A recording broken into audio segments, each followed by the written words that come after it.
Bro, this has been like such a hot subject lately, and besides Jorge, I've had like nobody else to talk to like how, because people think we're like bullshit. We're like, man, you can't say there's no love on the island, or maybe if you go to the campo and you find somebody with a one bedroom with a campo or this and that. Things with court, the fiscalia. I've had to go through a fiscalia situation. This I'm just keeping it real, bro. Like I'm not here to bullshit. I'm here to keep it real. I keep it real for the homies. Like I go through what I go through, and I know how things are. If people don't like what I have to say, well, that's their problem. ¿Tú me entiendes? Mm-hmm. Like I've been. How can I put it? Like it is what it is, man. I'm not here. It's not my world, right? I'm just here in their world doing what I gotta do. That's it. Like I'm just following the game. I'm just playing the game. Like it's not like it's not like this. Okay. You do what you got to do. If it's not like this, then you let me know what it is, and you gonna learn today. So let's backtrack maybe like a little bit, 5 minutes. So what have you covered so far? You've covered that for you and your experience that every single type of relationship with a woman down here ended up feeling like a business transaction to where you had to change 95%. Let's say 95%. Which is still an A plus, yeah. 95% right. is still an A. There are women that were like super cool that don't want to ask anything from you or anything like that. There are those, right? But we're talking about 95%. Yeah, if you guys are joining from the last live, welcome back. Drop a comment, let me know who's hearing me. If you're new to this live because the title caught your attention, buenas noches, bienvenido. I got my boy Mario, aka Real Estate King, NYC, Queens in the house, ya tu sabes. We just had to end the last live because a whole new topic. So I was like, hold up, I know there's gonna be some people that wants to hear this because he was dropping some shit that like made me like, so I was like, espérate. Hermano, had to go get my drink. Shout out to Brugal tonight. Had to get my drink, gotta pour up because it's tea time. It's definitely you gotta try Punta Cana Black. All right, Punta Cana Black. 1 second. I might have to just step out for 1 second. Nah, you good. So yeah, drop a comment. Hola, colmado. Who's here? Okay. Bro, hold on to this. I'm gonna be back in 2 minutes. Just keep them going for 2 minutes, okay? We'll be here. All right. Listen, y'all. I'm still gonna have to break down parts of that video, but the man, I'm shocked. So if you weren't in the last live, Mario was basically stating how married in the Dominican Republic, divorced in the Dominican Republic, Fiscalia. He got laughed at in court by a Dominican lawyer. He's been told on dates, after he's dated women, like, listen, my mama said, like the Cardi B meme, my mama said that after I see a man, I'm not supposed to come home empty-handed. You guys hear the mindset? What's up? Comments are empty. Somebody drop a comment. Buenas noches. Good evening. Who's here with me tonight? I had to go change shirts for the topic. I had to go change shirts. Repping Medellin tonight. Shout out to Medellin. All my folks in Medellin. All my folks in Colombia. Hola. Uy. Shout out to my person watching in Colombia ahora mismo. Representing for you guys tonight. Going to be out there in August. Even had to pull out the little 5 mil Colombian peso. But what's up? Good evening. Sharon, first person to talk. Hello. I use this realtor, Genesis. She's awesome. I purchased property in Christopher, Punta Cana. Hello, Sharon. Sharonda. Sharonda. I hope I'm not butchering your name. I'm going to call you Sha. I like Sha. Welcome. Thank you. Yeah, we just finished the real estate live. It was great. And a whole new topic opened up from just somebody asking questions. Mario stepped away real quick.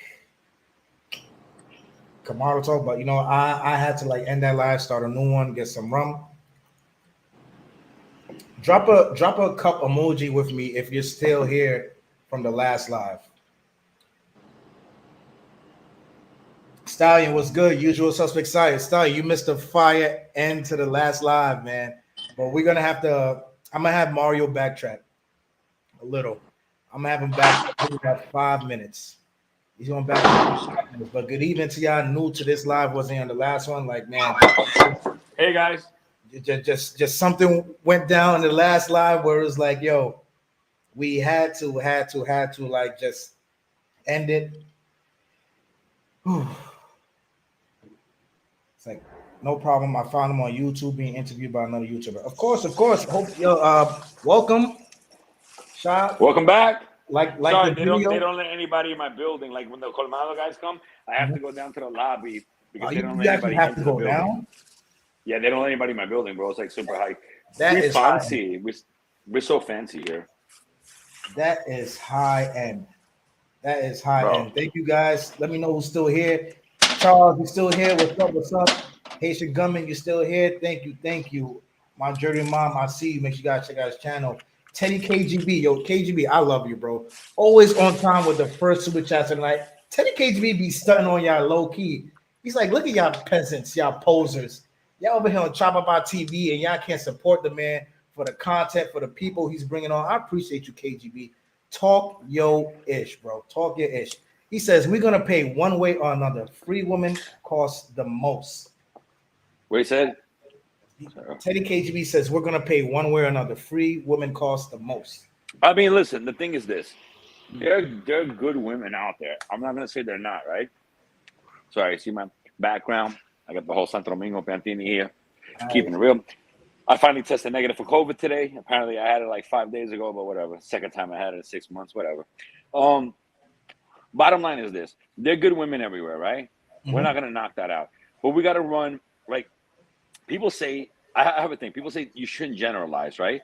I don't believe in that statement. We can generalize that people that drive motorcycles in this country drive pretty shitty, right? Can we agree on that? Right. People that drive cars here drive kind of crazy. Can we generalize that? Can you saying generalize that driving here is shitty in the Dominican Republic? Yeah. 100%. So there are generalizing sometimes falls in, not always, but sometimes it's real, right? And my experience here, not just me, my boys, man, because, I look at it like if I'm just talking about my experience, right, then it's just me on the eye, right? Keeping it on the eye. But I look at my boys' experience, and I know thousands of people, brother. Like, I was a club promoter in New York City for 7 years. Like, I know thousands of people. Even here, you go with me in Santo Domingo, people send me pictures of me in, like, fucking Unidos or in IKEA buying shit or whatever the case may be, right? I know a lot of people. And I look at what my boys go through, and I look at what everybody goes through. So I take that, and I put that all together, and I analyze it, right? That's normal, no? Yeah, see, claro. And you got to be smart about it, right? Because if you ignore the facts, then you're an idiot. You got to look at what's really going on. And I look at the things that are going on, and I'm like, yo, listen, man, again, I love this country. I love this place. And it's to me, it's home. I ain't going nowhere. You know what I mean? I'm here. I'll go visit other places. This is where I'm at. I love it here. But I got to know the rules of the land. Wherever you at, if you're in New York City, you got to know knees to chest. Don't look nobody in the eyes. Keep it moving, right? That's the rules in New York City, right? Otherwise, you're going to get caught up, right? So the same thing in this country. You got to know. You got to negotiate. You got to ask the price before you pay for something. You got to do this. You got to do that. You got to know that, yo, shorty, what you about? What do you need? What do you want? What are you getting at? So there's definitely new people in this chat that didn't catch the last part.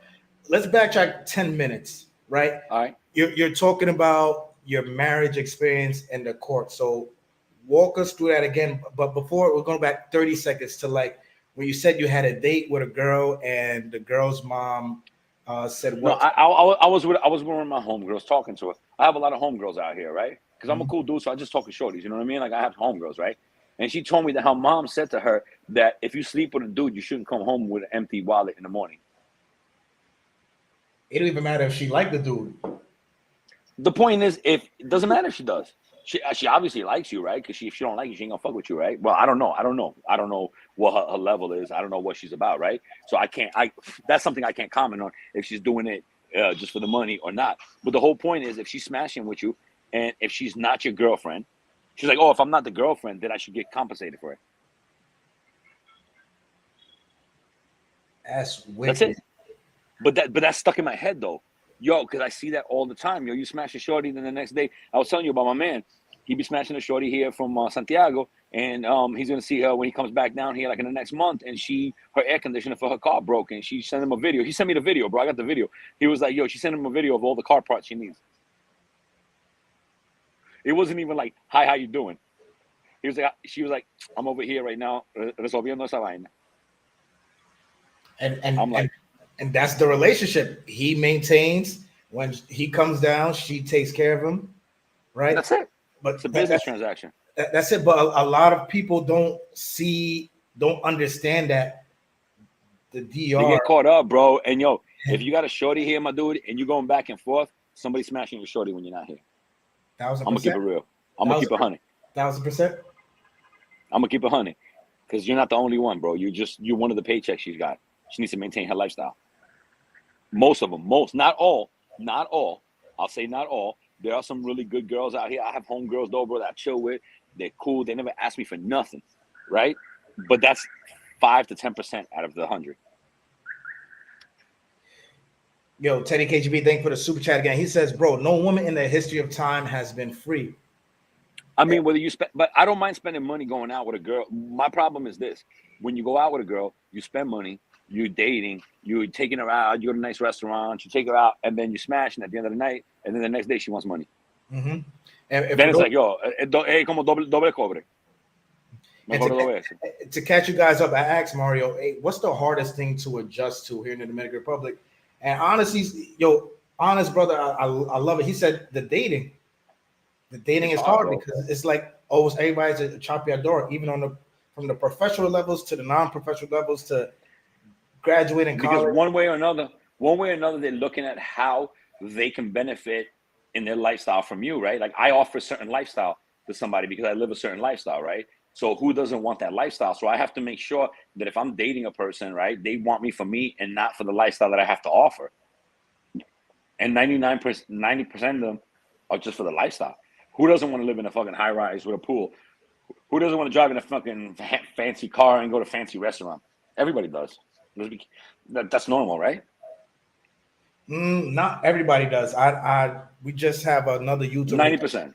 Yeah, we have another YouTuber who just went through a situation where the person he was living with, gated community, pool, house, would rather have lived in a Dominican neighborhood. You got to know what you're getting yourself into, man. You got to know and give it time. Again, I go back to what I said before. Give it time, and the people will show you. I was dating this girl back like October to December. I was dating one of my homegirl, right? And she was like, yo, she's a good girl. She's this and that. Yo, bro, I'll tell you the story. I went out one night. I bought tickets to this like Colombian dude that had a vallenato dude, right? Silvestre. We went to like the Boca, to Marina here. Yo, I spent like $200, $300 on tickets. I spent like $500, $600 on bottles that night because they were mad expensive, and they were trying to. So you talk about the Tigres, right? Let's get. Sorry. So I got a person to keep an eye on his mama for sure. Yeah, tú sabes. So I'll give you an example how the Tigres works here, right? So we go to this marina here in Santo Domingo Este, and it's the show. So the mesero comes, and there are all these tables. We get there early, and the guy's like, yeah, you got to do bottles to stay here. I'm like, how much is a bottle? He's like $400-$500 a bottle. I'm like, what, yo? We're standing up. We don't got no chairs and everything like that. I don't mind spending money, but I want to know what I'm spending my money on, right?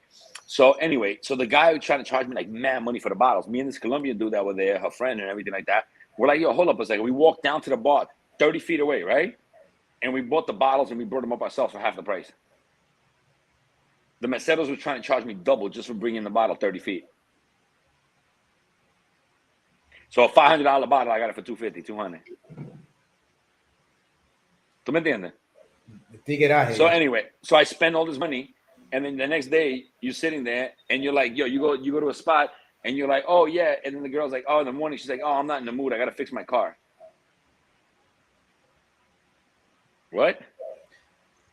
Say that louder for the guys who come down here, and I'm not saying you don't have to dress, but who come down here thinking like the way you dress will impress, what you rent will impress, what you are in the States will impress, the Airbnb will impress. Speak louder for those guys. That's just useless.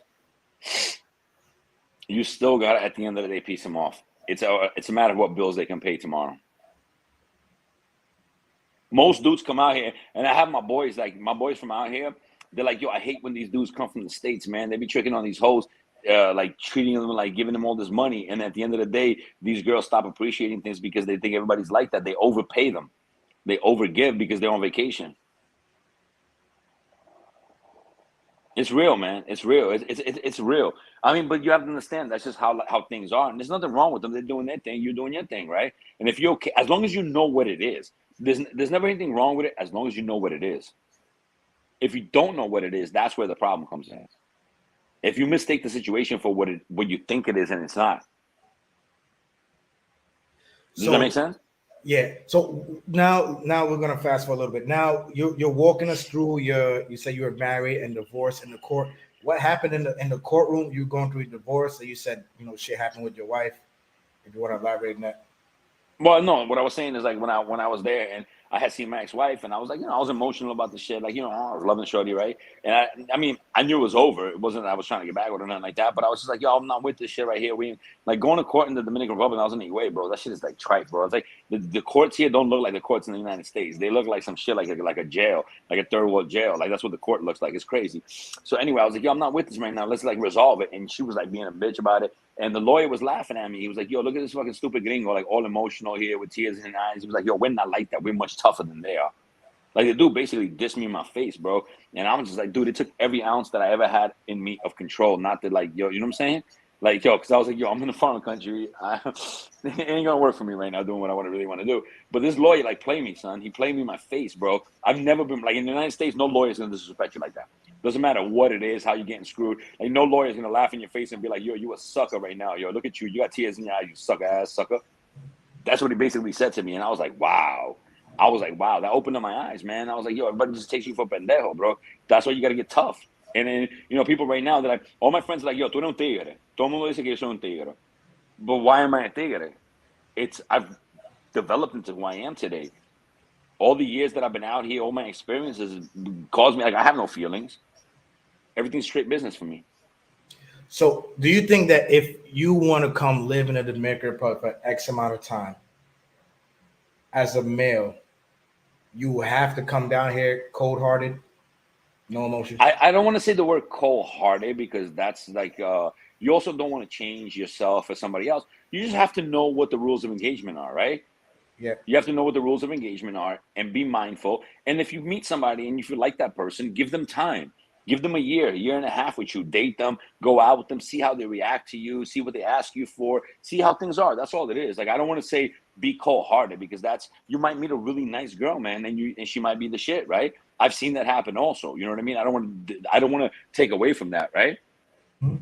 But know what the rules of engagement are and know what the signs that you're looking for and take your time. Take your time. The time is one of the things in life that teaches you everything, right? There's certain things, right? Like if you're going to bake bread, right? If the bread takes 20 minutes to be baked, right? You can't pull that out in 10 minutes and expect for that bread to be baked because you took it out earlier, right? Take your time, get to know people, understand what the rules of engagement are here, and then just plan accordingly and deal accordingly with it. But then also look, and a lot of times I play this on the woman part, right? Women come here and they meet these Dominican dudes, these Sanky Panky. There's actually movies. I don't know if you know where Sanky Panky comes from, but it's like movies. It's about like dudes trying to like get these white women to like give them visas and everything else like that, right? If you're a woman and you're paying for everything, you're not following the rules of engagement. If you're a man and if you're paying for her family's bills and you're paying for her aunt's car and you're paying for this and you're paying for that, you're not following the rules of engagement. That's it. Follow the rules of engagement. So break it down. What would be the rules of engagement for an expat male? Money coming in, thinking he could find something genuine. What are the rules of engagement? All right. First of all, I'm going to give you the biggest jewel that you can ever get in your entire life here. Deal with women that are on your economic level. Does she have a job? Does she have an apartment? Does she have a car?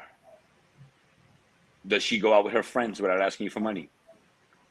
If a person has nothing, and the easiest way I could explain this is in reverse with women. I've seen women meet guys, they have a moto, they work delivery guys, they're like bum-ass dudes, right? Basically a bum-ass dude in New York, right?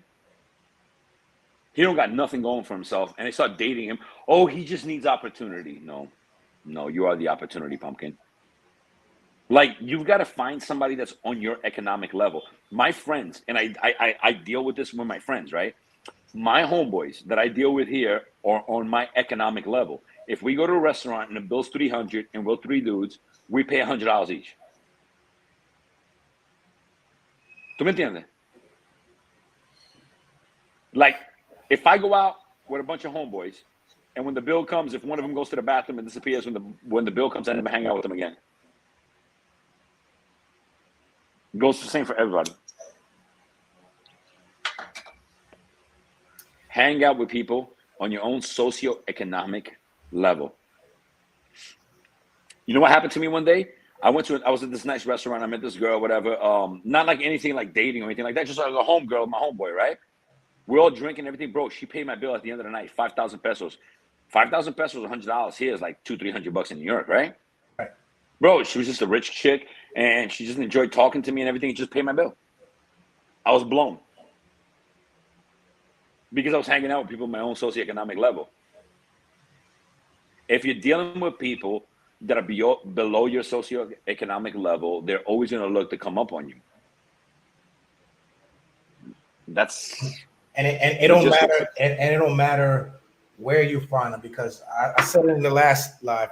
Guys have the notion like, oh, maybe if I go get a girl with a poor economic situation, put her in a good one, that'll make her more appreciated, more indebted to me. It works against you. Let me break that down to you right now. I'm gonna give you some shit right now. I'm gonna drop some jewels. If you find somebody who has a standard of living at level 2, and you raise them to level 8, they're gonna hate you. That happened to me with my ex-wife. They're gonna hate you. They're gonna hate you that they need you to live that life. They're gonna resent you in the end. You can't take anybody out of poverty. Now, if somebody's grinding, they got a business or whatever, and you help them get one step up from step 5 to step 6, they're gonna appreciate you. If somebody's at step 1 and with you, they're living at step 8, they're gonna hate you. They're going to despise you behind the scenes. They're not going to know why they despise you, but they're going to hate you because they need you to live that level of life. And they're going to say to themselves, why can't I live like that without him? Tú no puedes sacar a nadie de la pobreza, bro. You can't pull people out of poverty. They're not gonna respect you for it, bro. They're gonna hate you for it.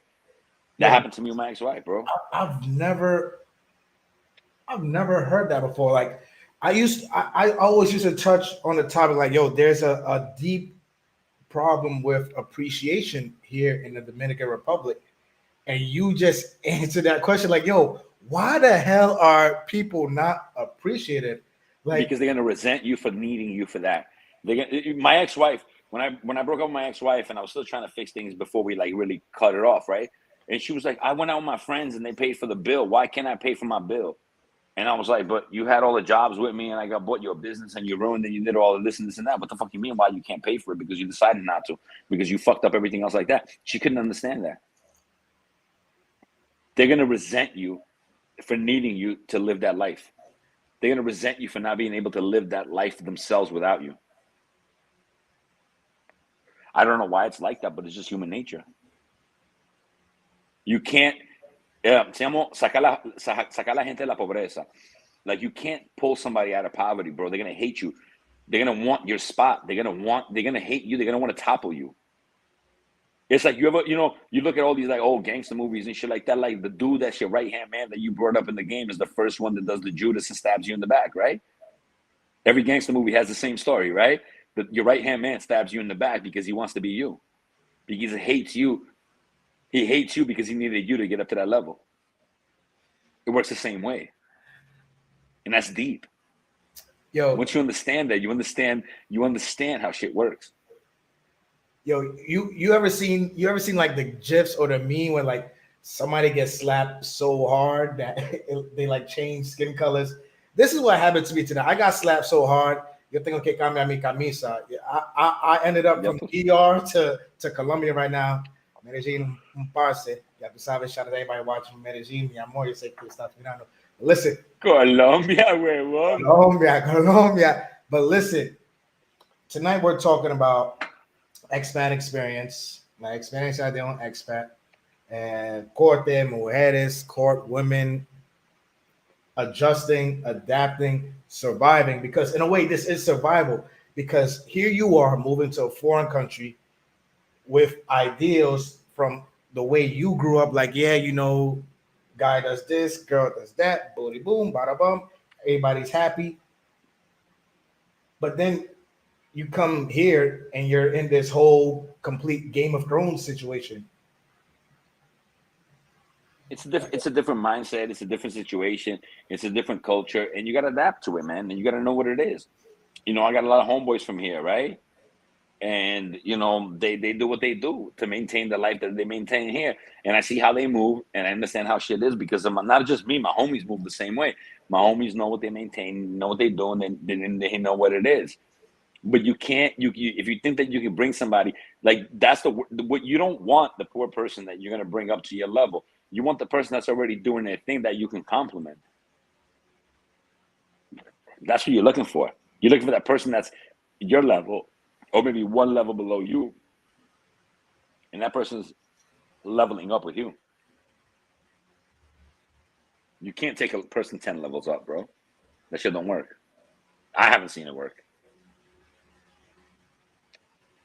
That's real. They're going to end up despising you. That's the Judas complex. That's Judas right there, bro. They're the first people to stab in your back. And I've gone through that in business. I brought people up that had no money. I put them onto my business. I made them. They're driving around Mercedes and everything like that right now. Done, body done, everything done. And they stabbed me in the back, homie. I'm going to court on Wednesday. Holla at me. Man. You feel me? Yeah. Yo, I'm just stunned because it's like, yo, somebody else gets it because at a point I thought I was bugging. At a point, other people thought I was like, yo, Chop about you just bugging. Maybe it was just an area, maybe it was just a person. Nah, it's just the way life is, man. It's the way life is, bro. And it's not just unique to here. It's unique to anywhere else. Like you could do the same thing in the States. If somebody's fucked up in the States, right? How many times dudes in the States bring up their homie that ain't about shit and they bring them up and that person stabs you in the back later on, right? Because they want your spot. It's envy. Jealous one's envy, brother. When somebody doesn't have something on their own merit and you bring them up, it's natural for them to want to take you down to take your place. It's like, you know, it's like Star Wars, right? There can only be one Sith Lord. So the new Sith Lord has to kill the old Sith Lord. Right? Think about it, right? It's the science. Like Star Wars is deep because it tells you that. It's like, yo, there can only be one.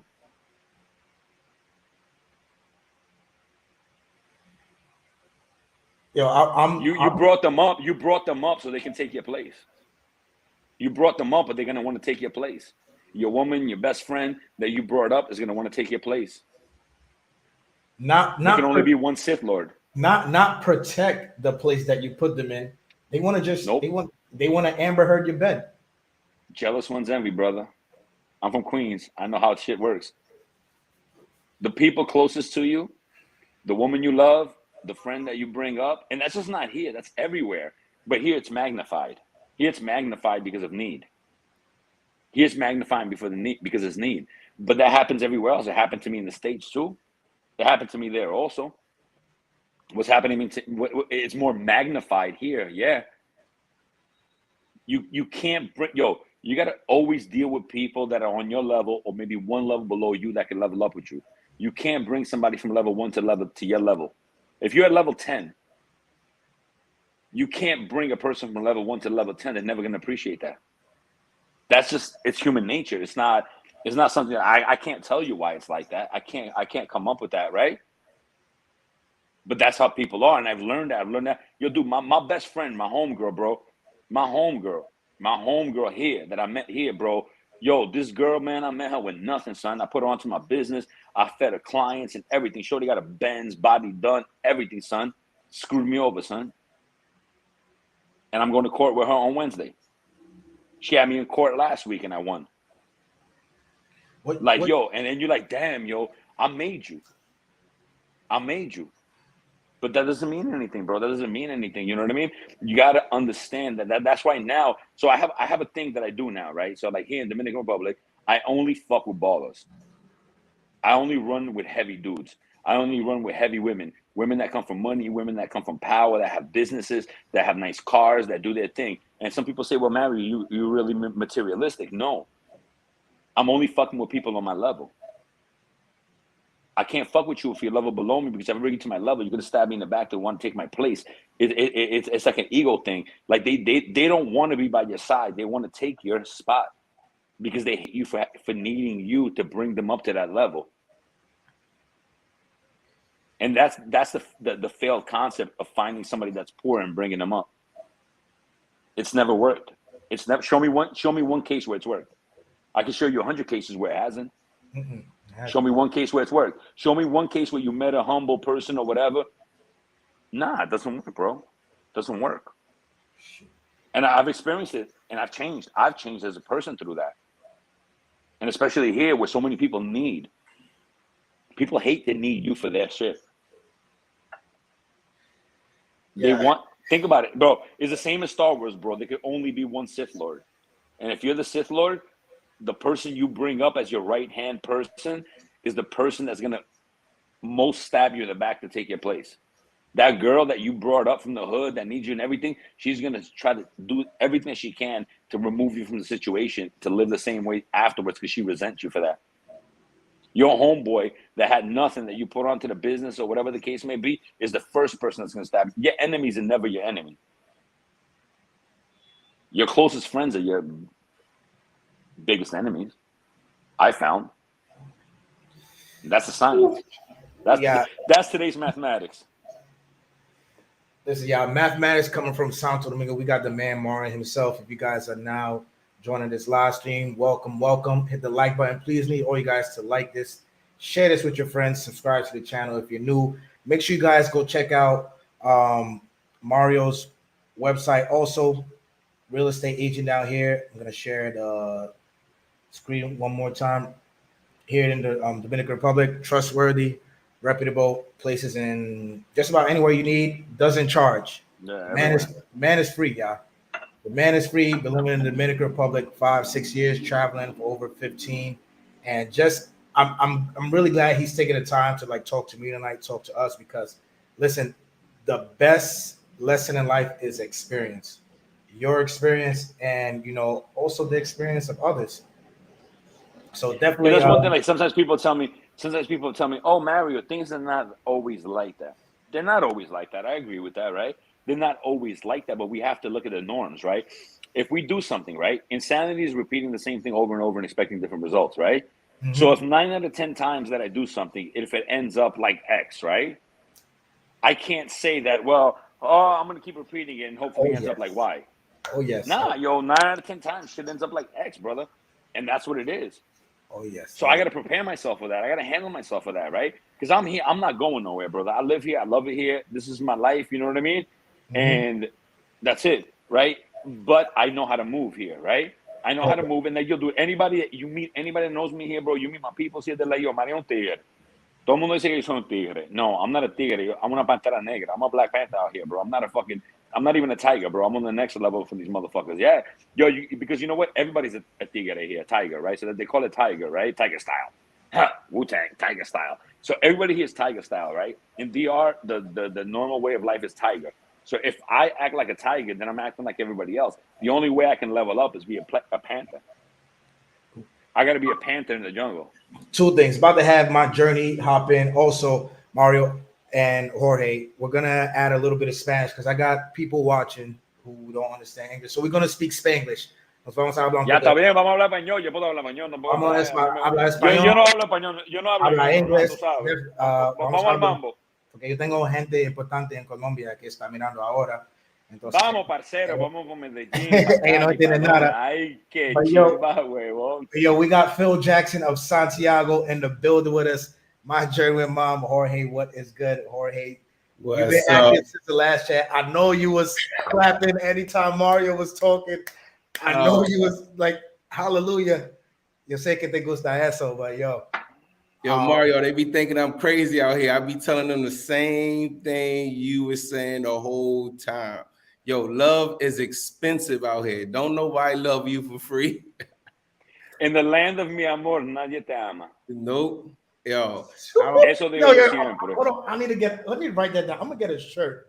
Yo, Mario. Porque aquí todo el mundo, mira, aquí todo el mundo siempre, ay, pero mi amor, amor, vamos a hablar claro, tú no me amas, tú me quieres, yo sé que yo te excito y toda la vaina, pero tú no me amas, mi amor, yo lo sé, el amor dura una noche, mañana vamos para el mambo. Wait, what is it? In the land of mi amor, tú no me amas?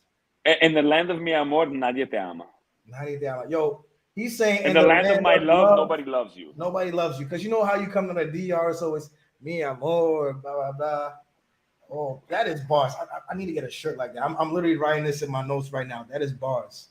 Hey, Mario, that's why me personally, I say I give people jobs, not literally like in your real estate company or nothing like that. Hell no, because we already know that's a headache of its own.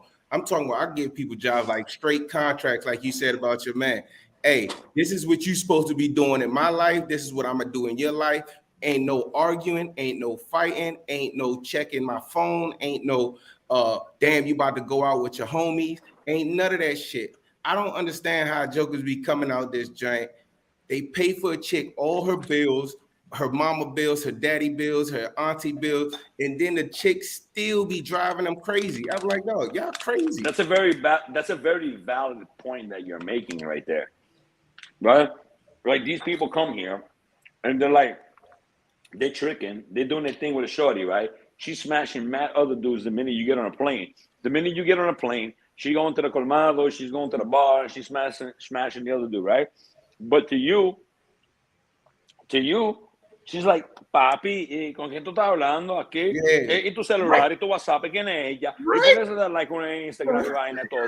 No, mi amor, no estamos en eso ahora, no estamos en eso. Te lo voy a decir ahora mismo, yo no estoy en eso, claro. Mira, yo estoy contigo ahora mismo y ya. Suéltame, manda, coño. Yo, I be trying to tell them, man, I don't understand how they fall into them situations. Or like, hey, how do you feel about after a couple months they be moving them in? I mean, I already know because we pretty much the same playbook. Bro, I have to say in my life here in DR, right? I've smashed so many dudes shorties that are in the States or out of the country and I'm sure it happened to me when I was married. I actually think it happened to me because I got, listen, the way we learn, none of us are perfect. Like I ain't no superhero. You know what I'm saying? A hero's nothing but a sandwich, I always say, right?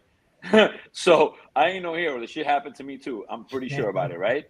But I learned from it, right? And at the end of the day, it's like, yo, you got to know what you're doing. And I only run, like I said, I run with dudes that are heavy and they know what the fuck they're doing out here, right? Now, I'm not saying that you can't. There are certain women out here that you can meet and you can just tell, yo, this girl got a good head on. But here's the issue I have with that, right? Because like I always I get into my Dominican homegirls, right? And they're like, oh, not all of us are the same. Tato, entiendo, see? But here's the thing. So let's say there's 100 girls, right? Let's use the mathematics, right? There are 100 girls, right? Okay. Out of 100 girls, let's say 15 of those girls are nice girls, right? Mm-hmm. Okay. Te lo compro.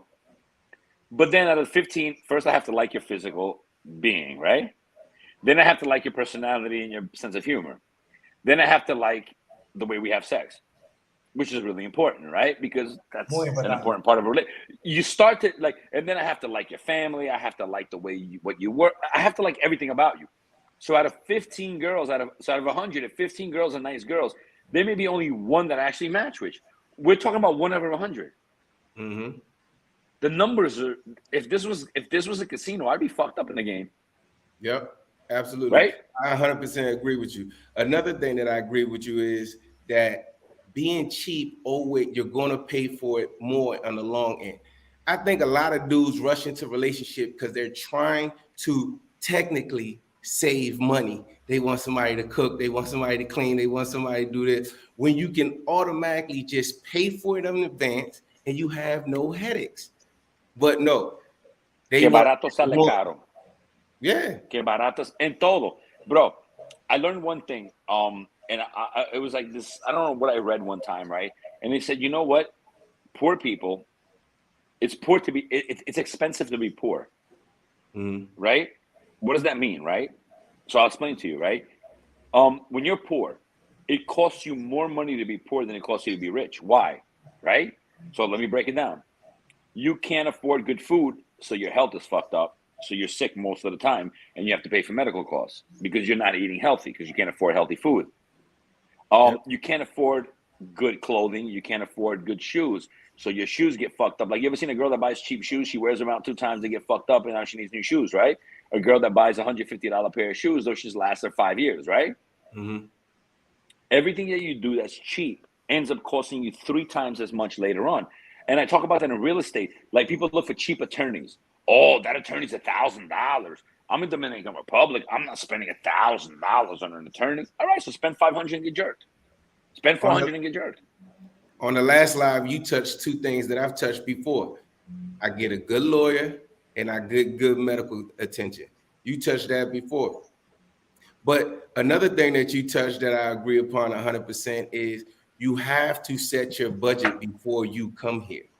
You have to set your budget because them high-end chicks, they have high-end expenses too. You know what somebody told me? I'm going to break it down to you. A dude said to me one time, right? One of my homeboys here, Dominican dude, right? He goes, yo, a girl, you find a natural girl, let's say, right?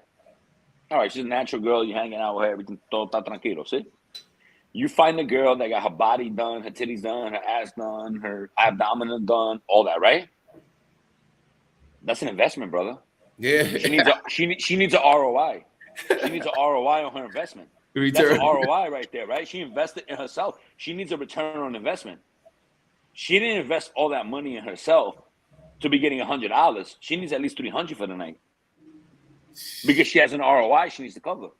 Yep. That's business. That's business, right? Yep. A natural girl who doesn't have anything to do, you give $100, whatever, yo, you know what I mean? Pay this phone bill, pay this, whatever. She's good. But a girl who got her body done, she has a much higher investment in the mercancía. You already know. Hey, Chopper, what did I tell you about going to them high-end gyms? I be telling you, dog. Yep. You don't be wanting to listen to me. What you think Smart Fit high end? Mario, you go to I go to Body Shop. Shop. I go to Body Shops. I just like I like me personally. I'll tell you, I like high end everything. I came to this country, and me personally, I do everything high end. I eat at high end restaurants. I go to high end gyms. I drive high end cars. Like, I didn't come here. Like, I came to DR. Me personally, speaking about myself, right? Keeping an eye. I came here to just really ball the fuck out, and I work really, really hard, and I pay a lot of taxes in this country. That's another subject for another what do you call it? Live, bro. The taxes in this country, bro, are like Europe. Only you don't get shit. So the taxes here are insane. If you're on the books like I am, yo, bro, I mean, I scream, bro. I live in Piantini. I think my neighbors have heard me scream mad times here. They think I'm crazy or whatever the case may be. But I justify it by one thing. I do everything high end. If it ain't high end, I'm not with it. I didn't come here to lower my standard of living. When I see people like, oh yeah, you got to live in Santo Domingo Este, you got to live here. Nah, good. I'm good, bro. I'm good. Y'all go ahead and do that. I do everything high end here. I go to high end gyms. I go to everything. I go to high end restaurants. I do everything high end. But I do it for me. I don't give a shit. I don't have to go with nobody. I'll go get breakfast at a high end restaurant by myself. I'm treating myself because I love myself. Así es. The first person that I love is me. Así es. Tiene que amar su mismo. But the reality, though, I mean, that works for you, but most people are not going to be in that situation, which is why I tell people to make sure you have a budget. Any woman that pushes you out of that budget, she needs to be on a contract. If she can't abide by your budget, you don't need to have her on your roster. You don't have to have No. I agree with that. Like, I went out with this one shorty to grab breakfast, right? It wasn't even like I wasn't even smashing. It's just a homegirl, right? But it's choppy, right? So I went and I was wearing what do you call them? Shoes? Off-whites, right? So I have the off-white sneakers. So if you know off-whites are like $300, right? Yeah. And she was like, "Oh, those shoes are dope. I want a pair." What? What? We can go buy a pair then. Don't fucking tell me you want a pair. Saying I want to buy a pair of those, it's one thing. Saying I want a pair is a whole different thing. You got to listen to what people say. Yeah, no, definitely. Like But I'm not. another No. thing about out here though, they can have, like you said in the other one, they can have money being a woman, and their money is their money, and then your money they want you to split. That's why I tell people, me personally, I can give a damn if they're a lawyer, doctor, whatever, anything that most people would think is important. To me, it all means the same, because at the end of the day, like you said, it's going to cost you something. Obviously, the ones that you dealing with are within your budget, right? But that a dude coming over here, like one of his subscribers said, with 5,000, they're already expected to a certain quality of life when hanging with you. They know they're gonna go to the pepperoni. They know they're gonna go to the Melial. They know they're gonna go to Hard Rock. So that all comes into that situation. Now, if you're not a dude that has that set up for yourself, X out all the extra shit, X out taking them to them high-end restaurants and get to business, right? In business, in good business, I think that both parties are happy. That's good business. So we can cancel going to Camp David. I'll take you to motherfucking square one. Gusto, el gusto familiar. You know what I'm saying? But a lot of these jokers, like Chopper TV said, is they want to impress them with the nice villa, impress them. They don't care about that. They just care. You ever seen that shit? There's this one chick. She has a thing in Spanish, right? She had like a TikTok or whatever, right? Spanglish, She said, República Dominicana, el único país donde un hombre que gana cuarto debe trabajar muy duro para impresionar a una mujer que no gana nada. Yo, I saw that. You. Like I do what I do for me. I do what I do for me. I'm not trying to impress nobody, bro, out here. Like, yo, si tú no estás facturando, háblame de que tú estás facturando, coño. Porque yo estoy facturando lo mío, tú sabes. Like, yo tengo lo mío. And if you're not, nah, I'm not trying to impress nobody, bro. I'm not trying to impress nobody out here, bro. Like, you can't try to impress people here. Like, nobody gives a shit about what you have. Nobody gives a shit about anything, bro. It's just a matter of, like, yo, maintain your lifestyle. Like, you have to maintain a lifestyle you can afford. Because if you can't afford it and you're going above and beyond your budget and trying to impress somebody, you're gonna fall fucking face first. A lot of that's not expats. Just so you guys know, that's just not expats. There's a lot of Dominican dudes. Yo, they'll get I remember like a dude to get a Grand Cherokee, but he can't afford to fill up the trunk, the tank for gas. Yeah. He got a Grand Cherokee that look mad dope, but he can't fill it up. ¿Y por qué? Para presionar quién? Una chapeadora que quiere coger tu cuarto. Coño, eso no sirve. Right? So you've got to stay within your own limits of what you do. You got to stay within your limits. You got to stay within your budget. Stay within your range. Exactly. And all that being said, you still in paradise. If you play, like you say, by their rules, and you know the rules and engagements, like you said, you in paradise. Yeah, you got to know what you're doing. You got to know what you're getting yourself into, and you got to be straight up about it and understand when you're being taken advantage of and when you're not. All right, so right? Espérate. So, I want to get back on track. Mario, I want you to continue story time right now because we are all gathered around the campfire. We're all listening to you speak for the first time. This is like ghost stories for a lot of people. It's like, oh, shit. So, even a business owner in Santo Domingo is saying like, yo, it's a business-minded country in all aspects, and there's Tigres and Tigres hay todo parte, todo lado. So, don't miss. He said everywhere. You everywhere. But where are we? It's the same thing in Colombia. The same shit in Brazil. I've traveled everywhere, bro. Anywhere that your U.S. dollar is worth more, it's gonna be the same shit. It's more than that. It's more than that. I'm gonna tell you what it is. Espera aquí. Hold on. You're a man. Hold on. So Teddy got this super chat. Thank you, Teddy. He said, "Yo, Mario, translate what did that TikTok chick say?" So if you guys don't know, I got Mario speaking Spanglish. Oh, she said DR is the only place where a guy who makes a lot of money has to spend a lot of money to impress a girl who makes no money. There you have it. I got Mario speaking Spanglish tonight because I got people watching who speak English. I got people watching que habla español. So eso es para la gente que habla español. Mi amor, si tú no estás facturando, si tú no facturas pila, tú no puedes juzgarme a mí en qué yo hago, en qué yo gasto, en qué yo estoy ganando. Porque yo estoy en lo mío. Y si tú estás ganando igual que yo o más, tú no tienes derecho de juzgarme. Y ya. Clovis Spark, what's up? Chop Out TV. Any suggestion on what type of jobs you could work from to live abroad at? Only one. Only one. Which one? Real estate. I have people working with me that make $50,000 to $100,000 a year working in real estate in the Dominican Republic, which means you're rich. I can't tell you anything else because that's what I do. And I've changed people's lives. I've got people that were broke, including the person I'm taking to court, that were like in zero and ended up driving Benzes, getting their teeth and bodies done, and having money in the bank. The only thing I can tell you is real estate. Real estate worldwide, anywhere. It doesn't have to be here. It could be anywhere. It makes money, period, end of story. It's not for everybody. It's for people that hustle. And not just hustle, but it's more than, I don't want to say it's hustle because that sounds kind of shitty. It's for people that hustle, but like people that want to help people. I do it because I want to help people. Like if you want to live here in Dominican Republic, I want to help you live here, bro. Like I want to help you because it's dope. Like I love my life here. I bitch more and complain about taxes and things like that, which is natural, right? We're gonna bitch about the things that are bad, and we're gonna be happy about things that are good, right? Like it's not like everything's not like peachy rosy way, but everything's not bad either. Like everything's dope, you know what I mean? But like if people want to live here, I want to help them, and I make money helping people find their dream places. And the people that work with me make a lot of money. But as far as jobs here, no. In the Dominican Republic, if you like a good job, you make $600 a month. What the fuck am I gonna do with $600 a month, bro? I spend that on a dinner sometimes with my boys. Like seriously, like what the fuck am I gonna do with $600 a month? So Yeah. real estate. That's the only thing that's the, because I do it and I see the money that comes in from that. That's the only thing I can ever recommend. Nothing else, because I don't know anything else. I definitely don't recommend nobody coming over here trying to Earn the pesos. hell Nah.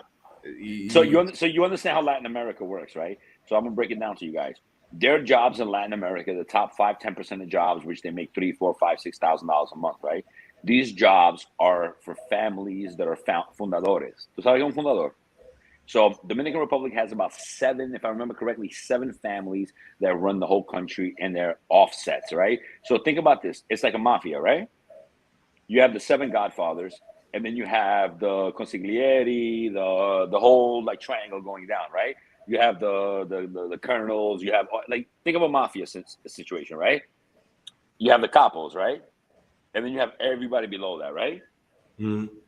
And their kids, and they all went to school in the same schools, and they went to the same thing, and all their families know each other, and all those international jobs that in corporations here that pay lots of money, they're all passed to the same families, and none of us are part of that.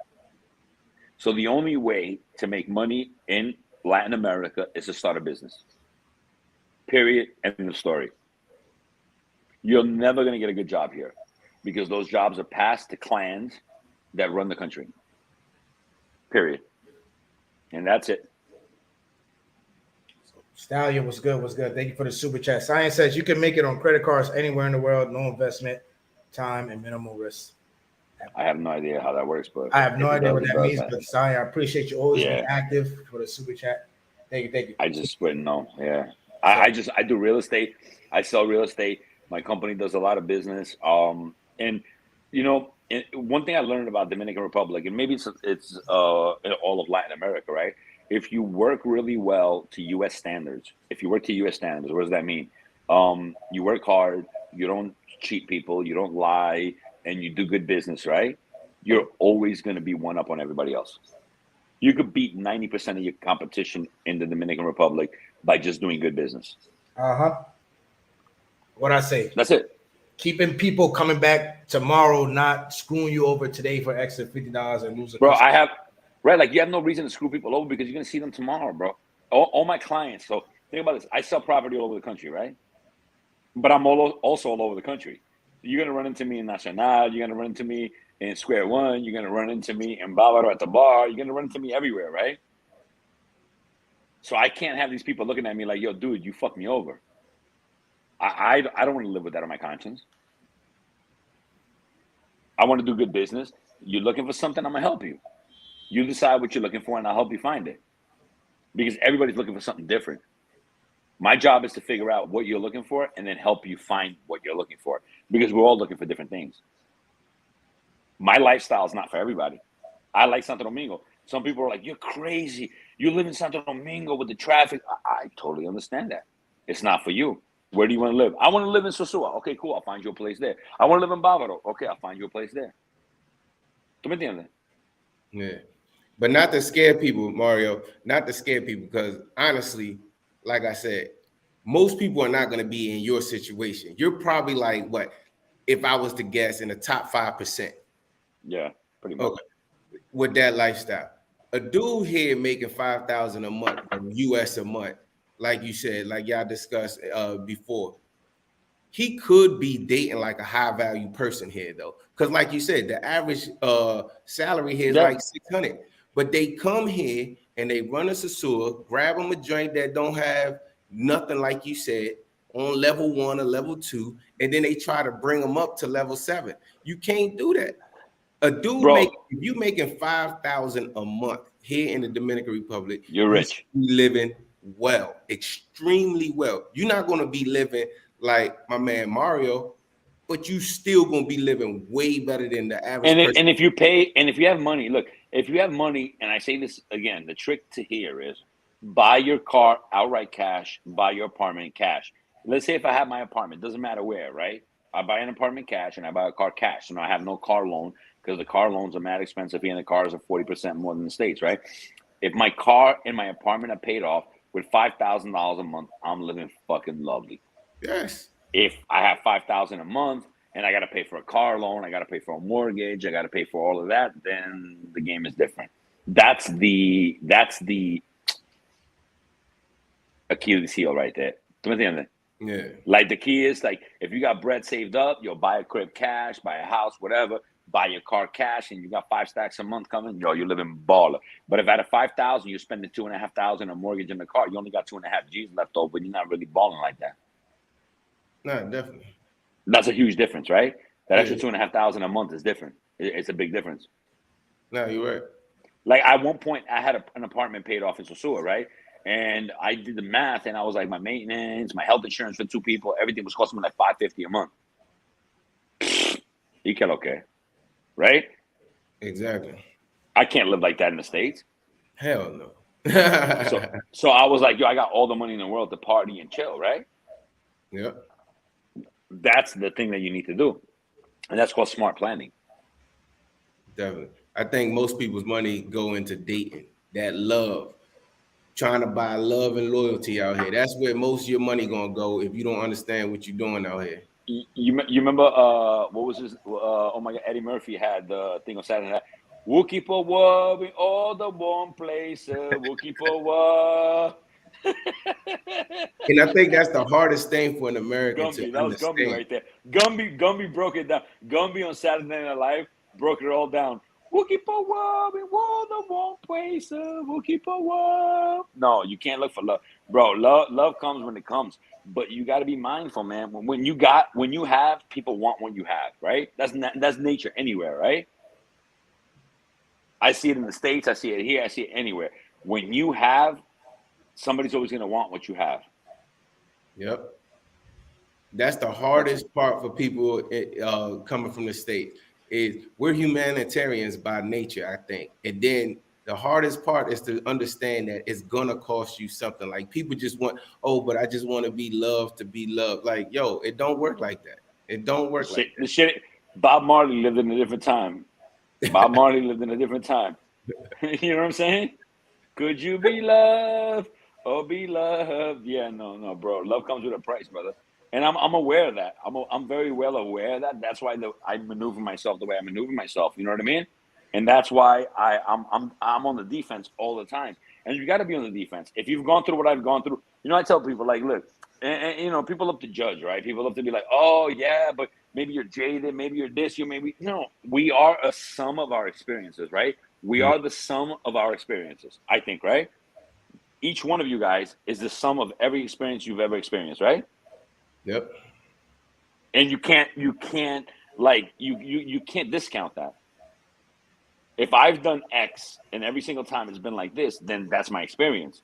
Maybe yours is different, maybe his is different, maybe the other person's is different. And I respect that. But I have to be mindful of my experience and I have to learn from that. Insanity is repeating the same thing over and over and expecting different results. And if the results have always been the same, then I can't just keep repeating it, bro, because I'm doing myself a disjustice. Absolutely. ¿Tú me entiendes?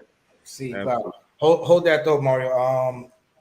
Just had about like 10 people jump in. Good evening, everybody. Good evening. As you guys can see from the title of the video, we got special guest Mario here, live from Santo Domingo. He was just in the other live talking about real estate, buying, renting down here in the Dominican Republic. Now he's talking about his experiences as an expat, and he opened up a very interesting Pandora's box that we tend to have to open up for you guys to get a clear picture of the Dominican Republic. But he came out and said it straight up, like Phil Jackson said before. Things down here, 95% of things are businesses. What is that 95%, you may ask? Dating, relationship. It's a business. So I see Richard's Method in here. What's up? I see Kyla in here. Buenas noches. How's it going? Itinerary varies. Rick James, thank you for the super chat. But you guys are sending those super chat questions. Greatly appreciate it. Or hit the Zelle and the Cash App. Rick James asks, where do you go to find a house and a farm for a good price? Rick James, we just did a live with my boy Mario. I'm going to drop his website link for you in the comments. You can hit him up. And I want to let me touch on that for 1 second, please, if I may. A good price, right? There's no such thing as a good price because the market is super high right now, right? Everywhere on the planet, right? The real estate market after COVID has boomed. So there's no such thing as a good price. A good price is a good price for you to get the lifestyle that you want, right? So if you get the lifestyle, like I bought an office in Punta Cana, right? And I paid X amount of dollars for it, right? Now, some people might say, Mario, you paid a lot of money for an office, right? But for me, it's a good price because it gives me where I want to go with my company and the locale that I want, right? Claro. If I buy a one-bedroom apartment right now in Piantini for $220,000, somebody's gonna be like, "Yo, dude, I could have got that like last year for $180." Okay, cool. That was last year, right? But the lifestyle that I want right now is costing me $220, and I'm gonna drop that to $220 to get the lifestyle that I want, right? So a good price. There's no. I want to make it really clear. There's no fire sales in the Dominican Republic right now. I want to really, really break that down because I don't want people thinking like, yo, like when people are looking for like that deal, bro, that shit doesn't exist, bro. And if any, so here's a funny story. Hold up. Now that I remember it, right? I had an expat from Bávaro. He sent me something. He goes, Mario, I want you to look at this for me because a friend of mine found something on Craigslist and she wants to know if it's real. I'm like, okay, send it to me, right? So he sends me the screenshots of the conversation and the photos. The guy had a house that looked like it was like in Casa Linda in Sosúa, right? And the guy said it was on Avenida España in Santo Domingo Este. Bro, that house doesn't exist there. I know that, right? And he was like, yeah, it's 80,000, but for you, since this is the first time that you're working with me, I'll give it to you for 70. Just send the deposit. And this person was almost about to send the money until he sent me the thing. And I'm like, yo, wait. First of all, this house is a scam. It doesn't exist in this area. It's like, I don't know how to explain to you, but it's like somebody showing you a house in Westchester, New York, and telling you it's on 23rd Street in Manhattan. Like, you know that kind of house doesn't exist in that area, right? The price point, if it did exist, is 30% of what it would go for in that area. And somebody offering you a $10,000 discount just because it's the first time they're doing business with you. Oh, how cute. That's so cute. Right? The person was trying to get a deal that didn't exist and was about to get scammed. Yep. Had I not stepped in to help them. A good deal is getting a property for the right price for the lifestyle that you want. That's it. There's nothing free. There are no cheapies right now. Not right now. I can't tell you a year, 2, 3 years from now where it's going to be, but I can tell you today, everything's going for market value because the market is super hot. So if a property costs $150,000, nobody's going to give it to you for $100. If they do, it's a scam. I'm gonna just keep it real. Man, like I said, yeah, Mario here talking. It was a very, very spicy end to the last live. It was spicy end live. I want to ask you, Mario. How many times did it take you, or how many situations did it take you to realize, like, all right, dating here comes with a price. Everybody has the chop. You can say everybody. Women here have the chop your door mentality. This isn't going to work. I got to change my approach. Was it after your marriage, or was it 2 or 3 dates where you take somebody out, nice restaurant, back to the crib, to the beach, and then it was like, where my money at? So I've been coming here since 2003. It took me till last year. Oh damn. Trial and error, brother. You saying because When you're divorced? Well, no. But the divorce was one thing, but you can't put a price on living here for anywhere. I say here because I live here, right? But you can't put a price on living like right now. Like you like Brazil, right? So you're gonna move to Brazil, right? I guarantee you it's gonna take you 3 to 4 years living there full time to understand how they move over there. You may think you understand when you first move there, but 3, 4 years from now, you and I have this conversation, you'll be like, damn, Mario, fuck, you were right, bro. Because whatever it is in Brazil, they have a whole different way of going about it. There may be similarities to where you're coming from. It took me mad years, bro. Mad years. Up until October to December, I was going out with that shorty from Santiago. And I'm like, damn, another one. Fuck. For like DJ Khaled. And another one. You know what I'm saying? Hey, but once you found out though, once that clicked, right? Once it clicked for you, is it easier? I threw a shit out the window. Okay. I threw a shit out the window to the street. Is it easier? I legit threw a shit out the window. Yeah, because you know what I've learned? One thing I've learned through everything, right? The point that I'm in my life right now, whether it's family, whether it's friends, whether it's whatever, right? Yo, bro, if I'm feeling a bad vibe, I cut people off right off the bat. Like, yo, if I'm feeling a bad vibe, like, yo, I'm just not going to reach out to you tomorrow. My phone's not available. I'm not getting back to you. That's it. Ya. Se acabó la vaina. It took me that many years, bro. And there's nothing wrong with fucking up. There's nothing wrong with getting caught up. There's nothing wrong with, we can't be perfect, bro. We're not perfect. Nobody's perfect, bro. And people fall, and especially when and everybody's different, right? Like, we all feel different. Right? I'm a very emotional person. I'm a hard-ass motherfucker, but when I fall, right? Everybody's different. Everybody's different. So you're different. He's different. Everybody's different. And there's nothing wrong with getting caught up. Sometimes you think shit is the way it is, and like, damn, yo, ya se jodió la vaina, coño. ¿Tú me entiendes? Yeah. And there's nothing wrong with that. But I learn. I keep learning. And whatever I know today, if we have another chat in 6 months from now, I'll tell you something different. I'll learn something else. I'm constantly learning, bro. Life is a learning process, and you got to just keep learning and keep adjusting. You're in a different country. Bro, a lot of people don't know, but I'm in my third country in my third language. I wasn't even born in the States. I was born in Europe, and I went to the States when I was 8 years old. I'm on my third country in my third language and my third culture. Like, what the fuck am I supposed to do, bro? I'm still learning, bro. I'm still, you know what I'm saying? Yeah, hold on, Mario. I want to pause real quick, and I want to let you guys know, right? All you guys in the live right now, all 40 of you, and whoever's watching this after, this man has said he's been coming to the Dominican Republic since 2003. Lived here for 5 years, 6 years, and throughout all that time, just finished learning a lesson last year. First of all, I have to say I appreciate the level of honesty, because what I always say here on Chop About TV, without honesty, without the experience, this ain't shit. I'm just coming here selling you a dream, a fantasy that doesn't exist. And that's not what this is. One day I'm going to write a book, like soon. Everything that I'm doing right now, I still have a little bit more. I'm not ready yet. Like, I'll know when I'm ready, right? But I'm going to write a book.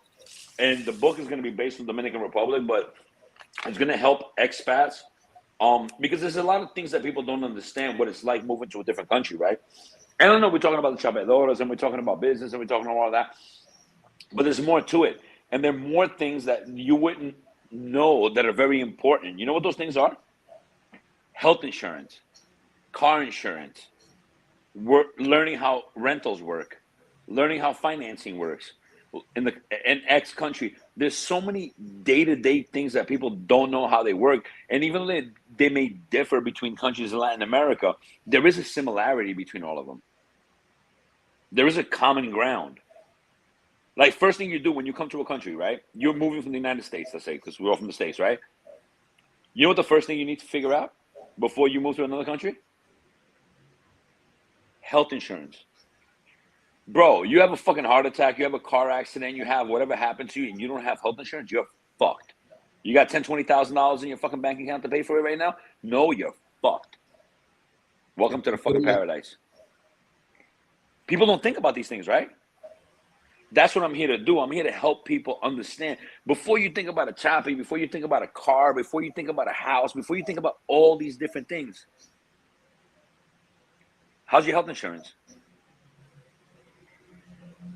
All of a sudden, you're spitting up blood today, or you had a car accident, you had a motorcycle accident, you got hit. What do you do now? You're fucked. You're shit out of luck. That's real shit, right? Absolutely real. You have a car. I just learned that if it's not one of the top 7 insurers in this country, the other car insurance company that's bullshit will have you run around for 6 months, and after 6 months, you can't sue them, so they won't even pay you. Went through it. Victim. But I learned now, only over 10,000 pesos on a raya. So I'm dealing with that right now, right? These are the minuscule things that people don't realize. When you move to a different country, the laws are different. The system is different. And the number one thing that I always tell people, health insurance. Do not move if you can't figure out health insurance. Oh, but I'm healthy. Okay, but what happens if you're on an ATV and you get hit? What happens if you're on an ATV and you get hit? And your leg's broken? Yep. These jokers be on a budget. Yo, Mario, I said the same thing on my live about finances. Jokers be on a budget, and the first thing they want to do is save one of these chicks, save one of their family. Like, you don't even have your own damn finances put together, and you out here trying to take care of somebody. Like, to me, that is the craziest shit. Like you just have to save a hoe. And then you in a country where, like you said, if you don't have insurance, they will let you die. I don't understand. You die in the hospital, bro. I don't understand how some of these jokers do not understand that. Like, how, if you're in a country that they will let you die, you don't even have 10 grand saved up. You don't have a credit card that you can put medical expenses. Like, I don't understand. But they chasing mangoes all day. Like, to me, yo, I just be like, man, maybe I'm just paranoid. You sound like, nah, bro, but it's real. It's real. You got to think about it. You out your element. You left your country. You left your home country. What happens if, yo, bro? I got health insurance here that if I go to Colombia, they're gonna cover my expenses there for health insurance. Yeah. I'm not traveling to Colombia if I don't have health insurance. I'm not traveling anywhere where I don't have health insurance. Man, people be on the vacation mode too much, man, and especially like you said in the other one, in one of these in these countries, people drive crazy. The motorcycles is crazy. Anything can happen. You rent one of them ATVs. They don't even do maintenance on them damn ATVs correctly. You know what I'm saying? Bro, that happened to me in Las Terrenas. I rented an ATV, and I went to Mosquito Bar. I don't know if you've ever been to Mosquito Bar. It's all the way to the right over there, right? So I'm there. It's dark. I get in my ATV to go back to my fucking crib because I had a crib in Las Terrenas for a little while, right? Dude, I had no lights. I had no idea the ATV had no lights. So now here I am in the pitch black driving my ATV back to my crib with no lights. I almost got wiped twice. I'm telling you, man, I tell people the number one thing is finances. And then once you do that part, everything else falls easy because, like you said, love comes with a price. Once you started dating correctly, how life look for you now? You chilling. You ain't taking no headaches with no chicks. You ain't going on no high-end restaurants unless you want to with no chicks. Unless you want to. You're not doing all the extra shit that the boyfriend doing. And guess what? You good to go. I don't understand why people make it more difficult than what it is. Me personally, like they don't know. You know what it is? They don't know. And that's the thing. Like when you do these, like we're doing this live right now, and we're doing these things, we're teaching people, right? And that's the reason why I put up so many things in my group, in the groups. Like if you see me in the EXPAT groups, I'm always putting up these like videos about this, about that. It's because I want to help people because people don't know. I'll be honest with you. A lot of people just don't know, man. A lot of people just don't know. They just, oh yeah, I'm gonna go on a plane and I'm gonna go to this country and I'm gonna go. Yeah, but there's a lot more to it, bro. There's a lot more to it, and it's helping people. You know, it's helping people and giving them the right information. Now, what they do with that information, that's up to them, So, right? Mario, I have a question for you. So, when you said it took for you last year, did that come from, even though you were here, the amount of years, and we spoke about this before last year, did that come from like you not wanting to generalize, you wanting to give the benefit of the doubt? Like, all No, right, that came from that. That came because my homegirl was like, "Yo, she's dope. This girl's dope." That came from somebody that was close to me, plugging me in with somebody, but it was really a setup. so the Because homegirl. I trusted the person that put me on to this person. Mhm. And that's how they get you to put your guards down. And I got that person in court next on Wednesday. I got court with that person. So para que todo lo sepa. That's how they Over get some you. other shit. Yeah, man. Yeah, that. But you know, you fall for it. But I caught it. I caught it as it was happening. I was like, nah, I'm not with this, man. I'm like, this is not cool right here. I'm seeing all the warning signs, and I was like, nah. What's up, Rick I James? still won the game plan. Hold up, George. What with the ladies with the triangle offense? He's What's in the that? triangle offense. So on YouTube we call Jorge the Phil Jackson of the Dominican Republic because he's strictly listen, give women a job, put them on a budget, no relationships, no love. They're only there to enhance your experience and you help them out. So we call it the triangle offense. The no love. Just like how you say you learned last year. And If you find love, cool. But I don't know if you ever watched Seinfeld, right? But Seinfeld had a funny episode, right? And he said the first thing that when you meet a person, the first year you're not meeting the person, you're meeting the representative. Yep. The first year that you meet somebody, you don't actually know that person. After 12 months of knowing that person, you actually get to start to know that person. So give somebody 2 to 3 years. Take your time. Hey, and when you say that, it's like people say the long game, right? I'm like, yo, if you're getting everything you want because you were smart, you set boundaries at the beginning, you set expectations at the beginning, you talked about, okay, this is what I'm gonna do for you, and this is what you're gonna do for me at the beginning. So if she plays the long game 2-3 years and then turns south, who cares? You was happy for 2-3 years, move to the next one. I don't understand why it's so hard for people to do that. Like Mario just said, yo, they want what's in your pocket. That's cool. If you got it in your pocket to give, that is cool. Long as you're getting what you're supposed to be getting in return, everybody's happy. I don't give a damn if it lasts 1 year, 2 years, 3 years. I'm good because I'm getting what I'm supposed to be getting in return. And I'm Right. never going to do more than what I can do. See, where jokers be hurt is when they try to impress, like Mario said, they try to do more than what they can. And then when the whole situation out, it's, oh, damn, she's a choppy, she's this, she's that. Nah, player, you gave more than what you could, and you got work.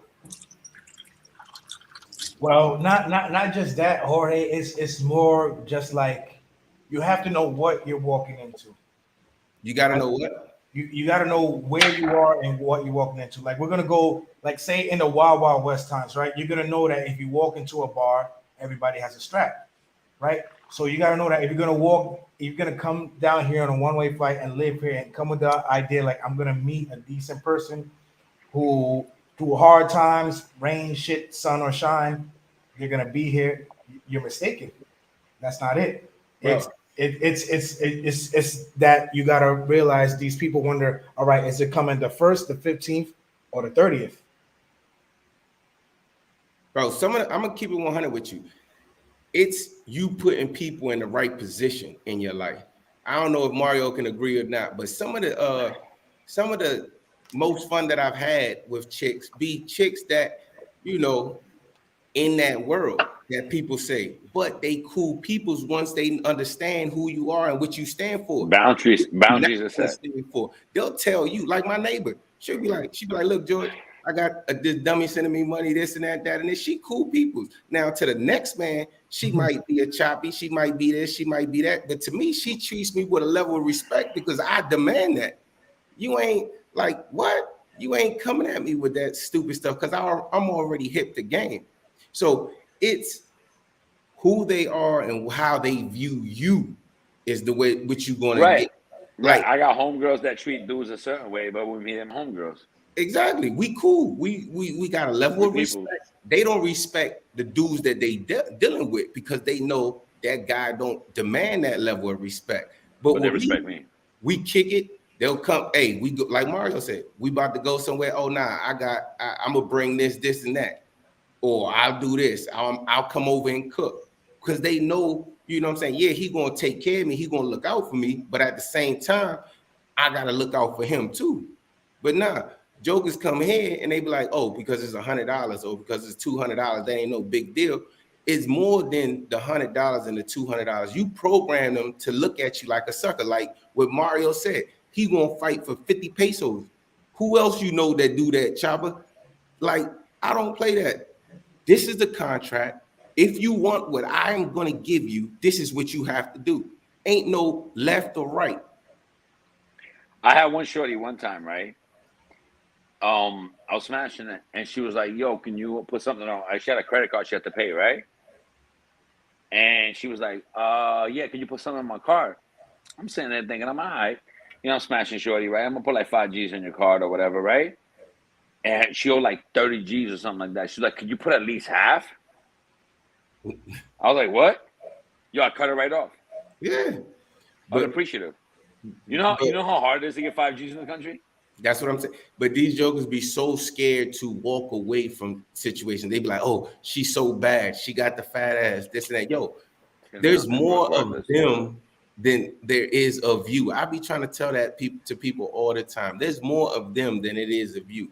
The person don't appreciate what you're doing, walk away. It's gonna skin and that's a huge thing. That's a huge thing. Appreciation, I think. I'm really big on that. Like if I feel like somebody's not appreciating me or appreciating what I do or what I bring to the table, yo, I walk right away. That to me is like the we all have like a hard, there's like the soft pass and the hard pass, right? You talk about it, right? A hard stop and a soft stop, right? I have soft stops with people, and then I have hard stops. And like with this shorty, when she was like, "Yo," I was like, "What?" She's like, "No, but you can't put at least like 15, 20. I was like, "What?" I'm like, "Yo, we just chill." Yo, what? Yo, hard stop. That's it.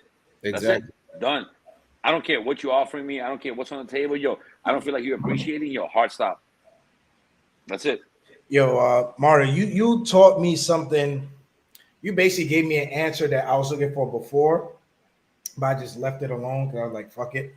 But when you said you can't save people from poverty, no, and okay, I've come to this live. I asked her, I'm like, yo, why wasn't this situation?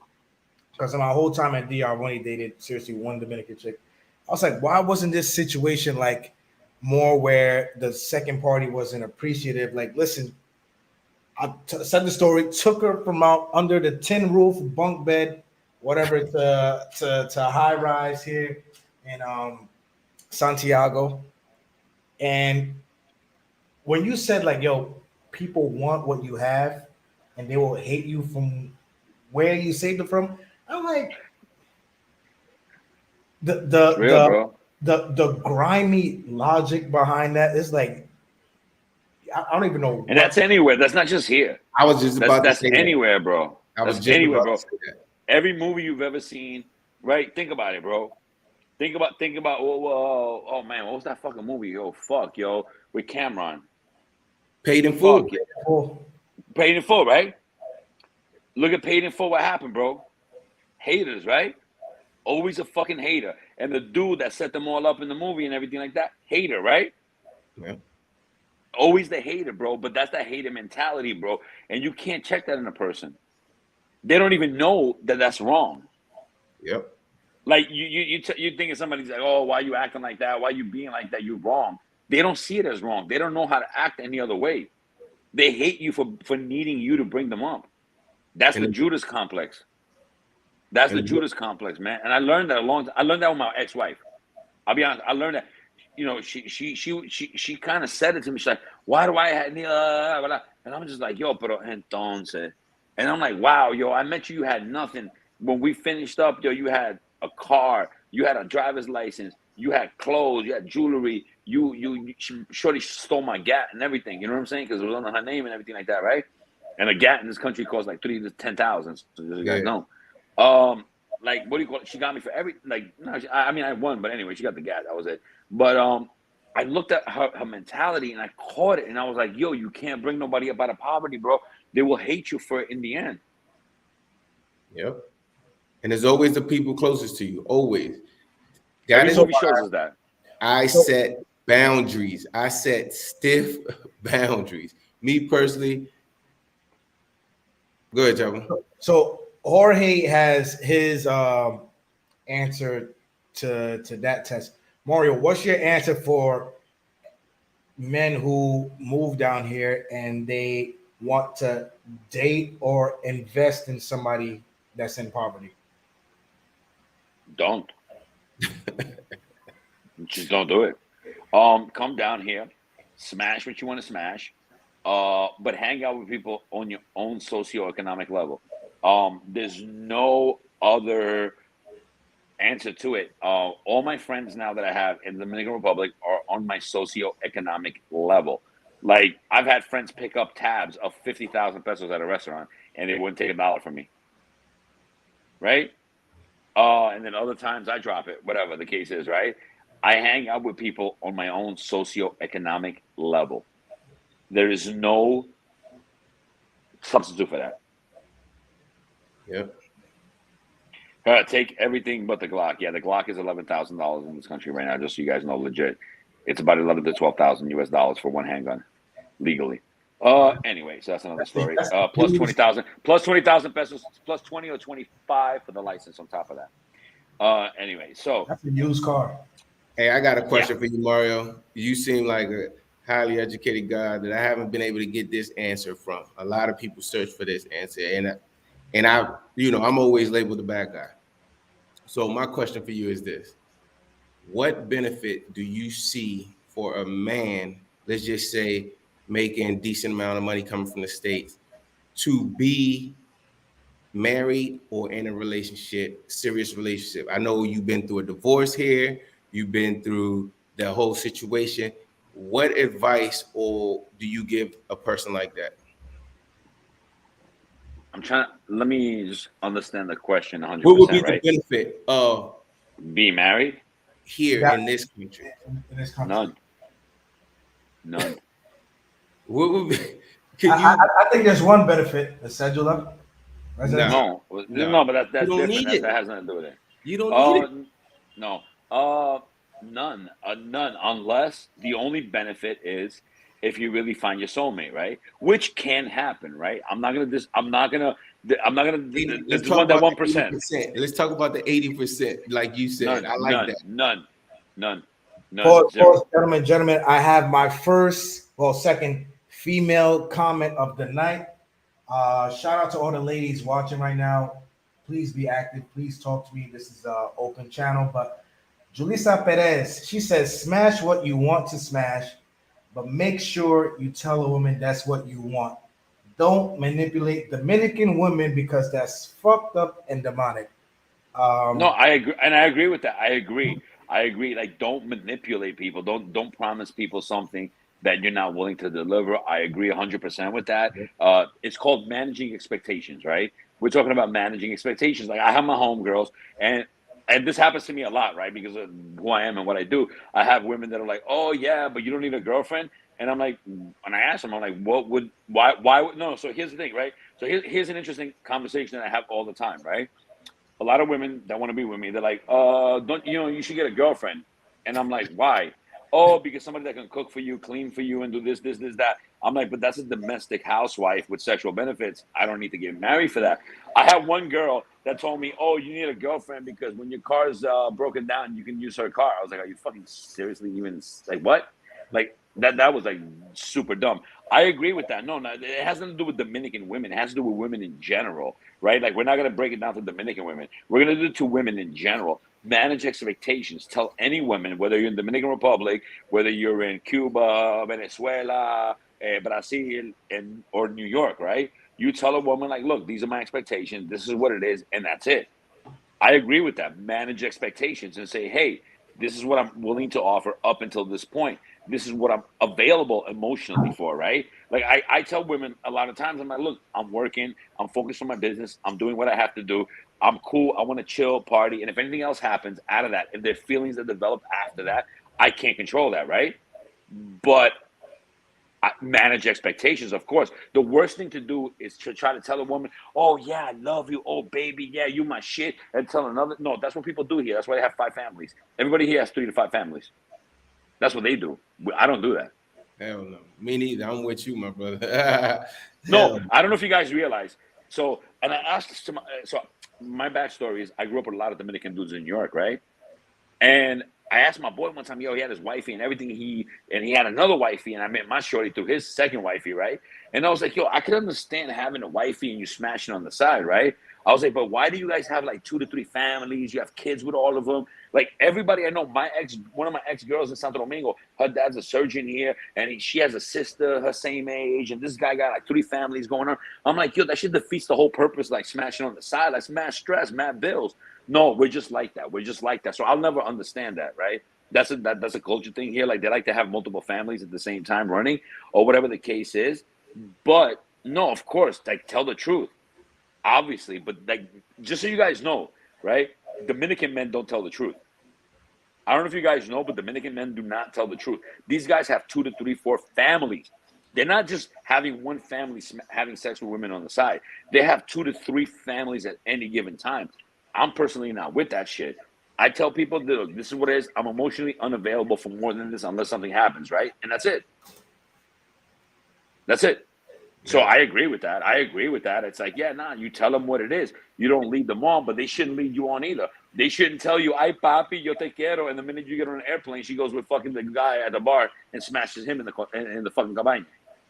Which happens all. Yo, if I had $1 for every girl that I smashed that has a boyfriend in the United States, I'd be rich right now. I wouldn't even need to work. Para que tú lo sepa. Jalissa, thank you for being active. I want to address this. She says they have 3 families. Because women here are poor, they always will be. No. It's a culture thing. What it is the reason why people have multiple families here, because it's a culture thing. So what ends up happening, men here get emotionally attached to multiple women for different situations, and they end up just getting pregnant because because for religious reasons, they don't believe in contraception. So you bring religion into that, right? They don't believe in contraception like they do in the United States. So, es que Dios quiere, como la gente dice aquí, que Dios quiere, right? So she got pregnant, es que Dios quiere una bendición. So they have bendiciones in todo lado. And that's just what it is, right? That has nothing to do with because they're poor. No, the men here. So you have to understand the socioeconomic thing to this, right? And I'll break it down to you guys, right? Here's how this works. Whether you like it or not, this is how it works. There's a downside to the man being a provider. When a man pays for everything in a household, right? Can the woman really tell him anything? No. It's almost like the Muslim mentality. If I can afford 5 wives, you can't tell. If I can afford 5 wives, you can't tell me I can't have 5 wives, right? I'm paying for everything. What happens when the man and the woman are not equal in the relationship? The power dynamic shifts. The person paying all the bills has the power. So if a guy is like, yo, I'm paying for the crib, I'm paying for the cars, I'm paying for the college, I'm paying for all this, I'm maintaining all this shit, you can't tell me that I can't smash a young shorty in the cabana this weekend. I'm entitled to that. Yep. And my parents told me that every single man should have multiple women because I'm telling you, I had my shorty from Alma Rosa was telling me like her dad, like his parents told him like you have to have multiple women. I'm not me. My girl said, yo, my dad was raised like that. I'm like, okay, ¿qué te puedo decir? ¿Tú me entiendes? And a man, when he pays for everything, right? Think about it. You're a man, right? You pay for everything. Can she tell you something if you decide to go to a strip joint tomorrow? Claro que no. Right? I'm enjoying myself, yo. I pay for everything. I'm stressed out right now. I'm paying for 2 kids' fucking school. I'm paying for cars. I'm paying for cribs. I'm paying for electric. I'm paying for everything. I'm paying for this. Estoy pagando para todo. That's why they have cabañas in every town. Para que tú lo sepas. And on the highways, exiting these towns. Everywhere, bro. Because when the power dynamic shifts to just one person, it's the natural order of things. Right or wrong? Think about it. It's the power dynamic, right? It's the power dynamic. But here go the thing, Mario. Like you said, once you do your research and you understand that that's how things function, that's how you should function. But then you have people that come here and they want to function differently. Like they pay for everything. They want to write the Declaration of Independence. But I want to address Jalissa's last part. Sorry, Jorge. I'll let you continue. But she says where they have no choice. They have a choice. Of course, they have a choice. Everybody has a choice. Everybody has a choice. They have a choice to say, you know what? I'm not going to tolerate that. But and you know what else is the choice? Perfect example, Jalissa. They have the choice to meet a man like Mario, and still screw him over. That's their choice. You can't. The thing is this: it's accepted. Look, it's accepted here. I was talking to this one shorty one time, right? And I did not end up with her. She got married to a dude in the States because she got papers and things. She worked for United Airlines and everything like that. And she said it. She was like, "Listen, I know all men smash mad chicks." And she was like, the only thing I ask is I don't find out." Mm-hmm. But see, she's like, I pay the bills, but right, your power dynamic's different. I'm gonna go ahead and say you live in the States. You don't live here. Now she does. She says, "I'm Dominican here in Santiago. I'm retired from New York."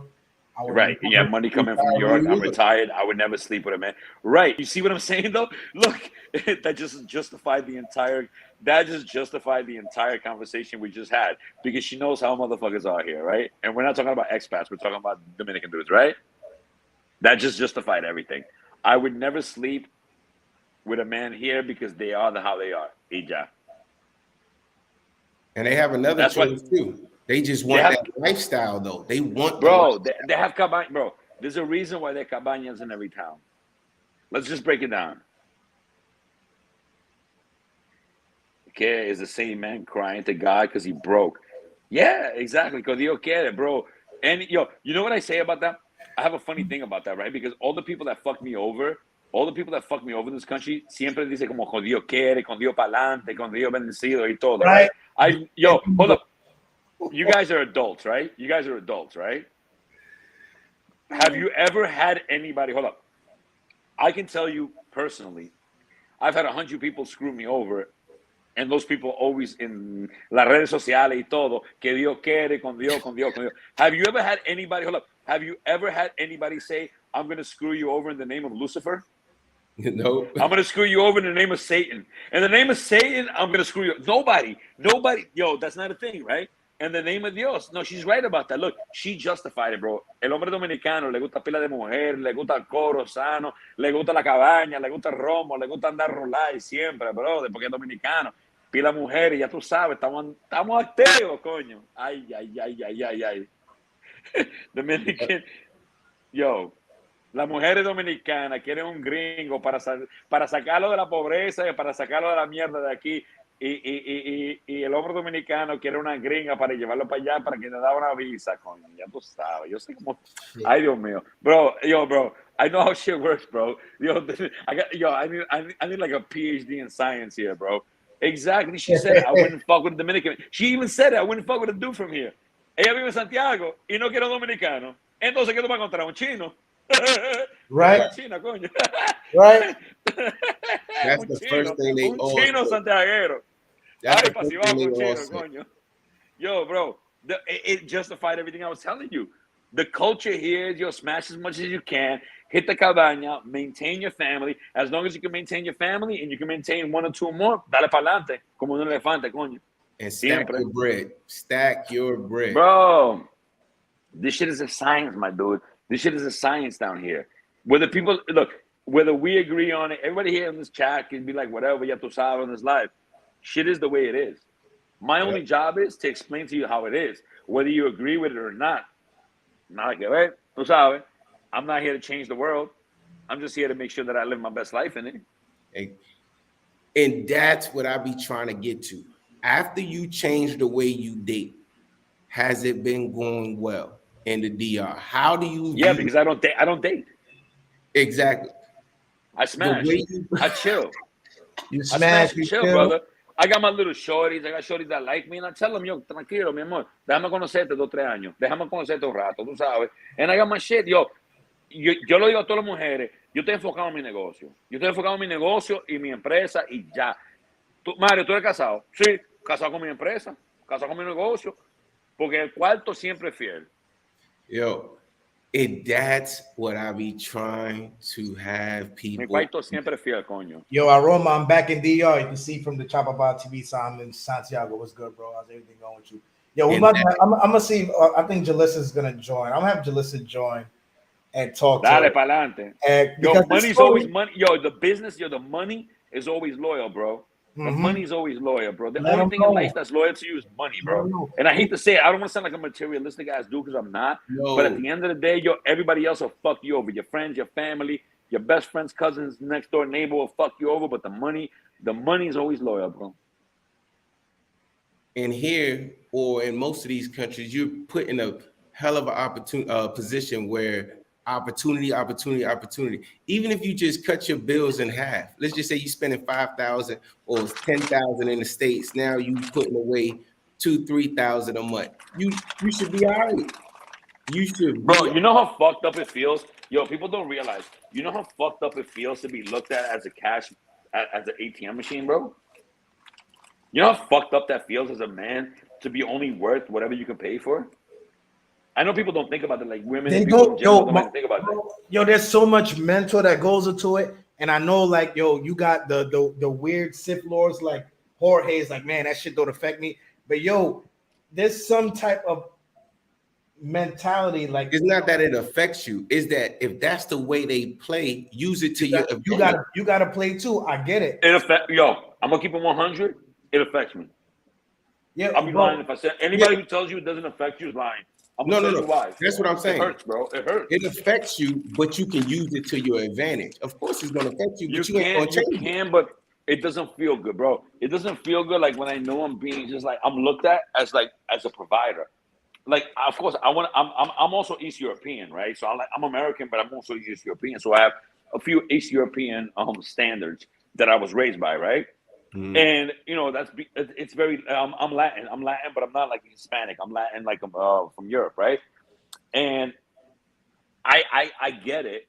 I'm the type of dude like, yo, if I invite a girl, yo, I don't want your money or nothing like that. That's just como, tú sabes, yo soy un hombre, tú sabes.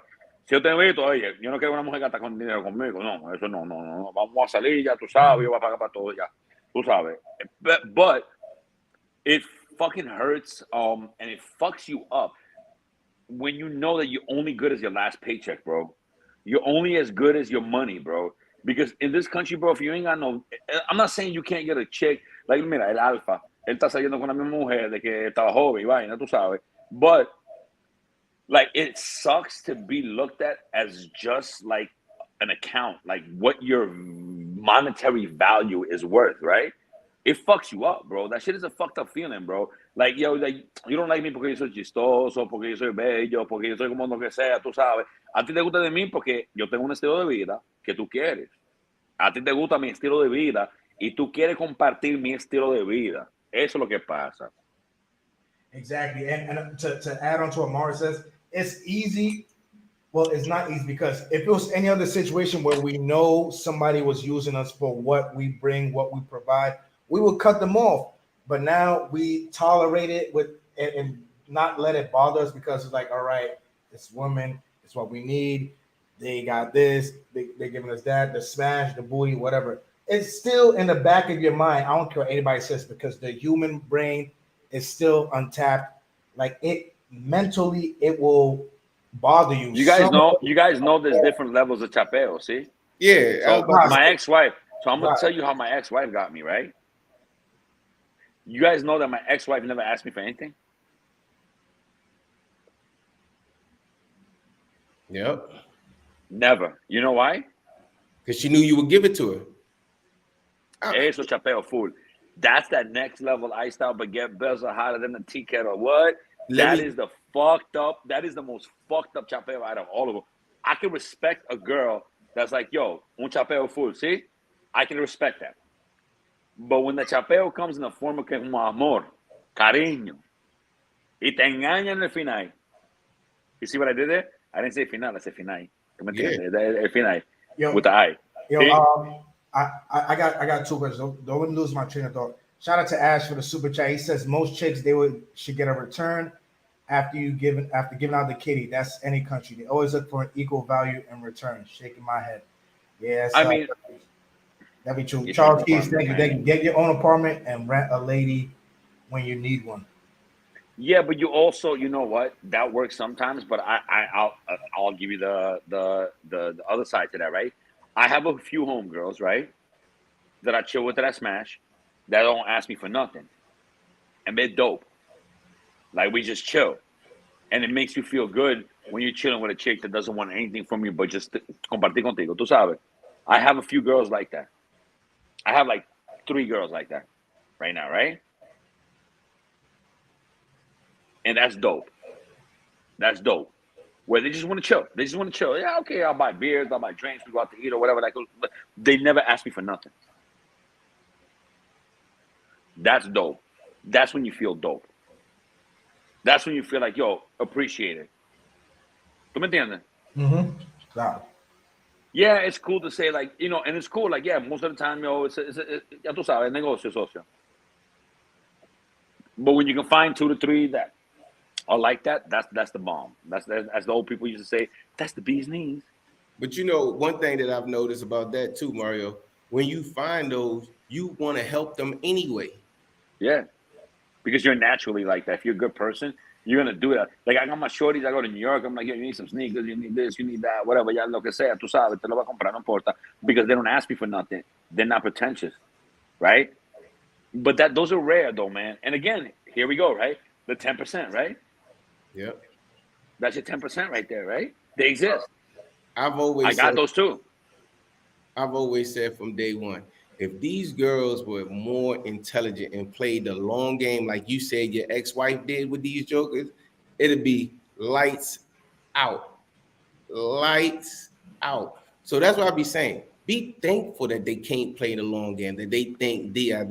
Because if they was to think long term and just be pulled, the ones that are smart are the ones that don't ask you for nothing. They pull little by little. They give a little and take a lot.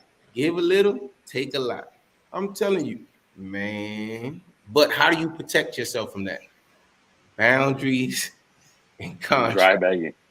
Dry begging, yeah. That's that dry begging. Yeah. Boundaries, they cost, and just basically shut. You gotta watch these videos, guys, and know that, all right, I can't come to point A or point B and have my emotions on my sleeve or have this type of mentality, because I know, Jalissa, click the StreamYard link that I put up in the comments. Just copy and paste that in your browser. In the words of the legendary Wu-Tang Clan, protect your neck. Yeah. Because I know protect your neck, bro. I think it was Rick James that asked, what if you want to have kids there because you're planning to live there? What do kids have to do with living here? Oh God. No, he's saying that's like saying, what about buying a boat if you want to live here? You don't have to buy a boat to live here. Now he's saying, what if he wants to have a family here? He wants to have a family here and all that, bro. Anyway, I bring a song like that. He said, shout out to Nikki. Went out with Nikki last night. She's in the shorts. She says, no todas las chicas dominicanas son chapeador. If you guys don't know, claro que no. Estamos diciendo eso. Nikki no todas, pero Mario, if you're free this Saturday, I'm going to be interviewing Nikki and her cousin here in Santiago. It's going to be a great live. If you could join that one, Jorge. Send me the link, yeah. Definitely Saturday night. No todas las mujeres son chapeadoras, pero pila de mujeres son chapeadoras. Entonces vamos a hablar claro que lo que. Jules, what's good? Buenas noches. Thank you for coming. Hello. Nice Hello. Hi, how are you? Great. Ciao, Papa. This is Mario. This is Jorge, aka My Journey with Mom. And thank you for being, I want everybody to drop their hand comments, the hand emoji, in the comments because you are the first female subscriber to like hop in during a live. So I really appreciate you. Thank you. Thank you. Thank you. Thank you. That's what New York girls do. You know, we just head on. We go. That's what we do. All right. All right. So share with me your thoughts. I don't know at what point did you hop in the live and you heard Mario's story. So tell me what you agree with and what you don't agree with. Well, first of all, I got a chance to hear the guy code, which is very important to a girl like me living by myself, you know, retired over here. It's interesting because you didn't even know that there was a girl in the chat. So I got to really listen to how men act, you know, when it comes to women, especially the men who are expats over here, right?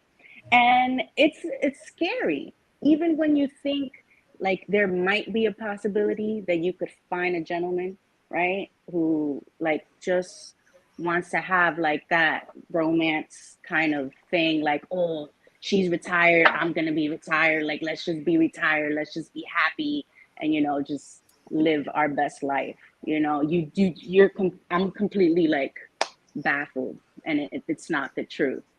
You know, it's a little saddening, if I have to say so myself. We feel the same way. Trust me, we feel the same way. Because the thing And I is, know, for us, go ahead. no, we I'm feel so the sorry. same way. We feel the same way, and I'll tell you a quick little story, right? Just to kind of touch on this, right? Because it's not like it's not just expats, it's everybody, but like those of us that because you're ausente. Entonces, un ausente como un nivel encima de nosotros, de los extranjeros, pero casi igual, ¿tú me entiendes? Like I had a homegirl of mine, right? Like I was out at a spot here, and I was with my boy here, one of my best friends, and he had his cousin with him, right? She's Dominican, pero americana, tú sabes. Él y ella, como no, pero somos dominicanos, tú sabes. Un americano que se crió en Estados Unidos, es dominicano, pero es americano primero, tú sabes. Tiene otra forma de pensar y vaina, tú sabes. And this one girl here, like, yo, she bought an apartment in Naco. She bought a 3-bedroom apartment in Naco. So it has nothing to do with chapeador ni nada así, pero te voy a explicar. So she bought an apartment in Naco, a 3-bedroom apartment. And it was like every Ausente's dream is to come back to their country and ball out, right? Think about it, right? Like every Dominican that's in the state. No, no está ella. Se fue. Oye, mándale un link. Yeah, let's see if she'll be back. But there she is. Here she is. Llegó. I'm so sorry. I have no idea what happened. Okay. This is So my this first girl, time right? on YouTube chat. So go ahead, Naco. No Okay, worries. yeah, that's all. So this girl, she bought a 3-bedroom apartment in Naco, right? And she moved over here, and her dream was to come back and live in the motherland, right? Los dominicanos, los ascentes, I do a lot of business in real estate, and a lot of Dominicans buy out here because every Dominican's dream is to come back and just live like a boss in his own country, right? That's why you're Dominicano, sí, claro. Entonces, so she bought this apartment, she did all this shit. You know what she ended up doing? Putting it on Airbnb and moving back to the States. You know why? Couldn't date. Why? Couldn't deal with it, bro. She was like, yo, I'm tired, bro. I'm tired. All the dudes here, they just want to fuck me over. All my family ask me for money every 5 minutes. She's like, I just can't deal with it, bro. I can't deal with it. They left. She left. The other cousin and his sister, has an apartment in Gasquet here, right? And they were like, yo, listen, man, we're Dominican, but we're American at the end of the day. And I'm like, yo, I never say I'm American. I'm just like, yo soy yo, ya, tú sabes. And they were like, nah, but we can't fuck with, yo, ausentes, believe it or not, un ausente se acostumbra aquí, para ellos es más difícil a vivir aquí que nosotros que extranjeros. Because they were like, yo, I just can't deal with it, bro. They're like, I can't deal with it. My whole family's hitting me up. I got one of my hard-body boys, él es un dominicano de allá, tú sabes, y él me dijo, Mario, déjame decirte algo. Tú te das cuenta que cada vez que nosotros salimos aquí, todo, tú no conoces ninguna persona de mi familia. Yo digo, sí, claro, yo me di cuenta de eso. ¿Por qué? Dice, porque, oye, esa gente me está chapeando por dinero para todos lados. Para todos lados me pide dinero por aquí, por allá, por allá. Yo no voy a salir con nadie de mi familia, coño. Mi mamá me dijo, oye, ¿por qué tú no sales con la familia de tu papá? Es que me pide dinero cada vez que yo salgo con ellos me pide dinero, coño. ¿Tú me entiendes? Entonces, so it's not a thing about like foreigners. It's just what you have to understand. El tigueraje. Llegamos a la misma vaina aquí. El tigueraje de aquí.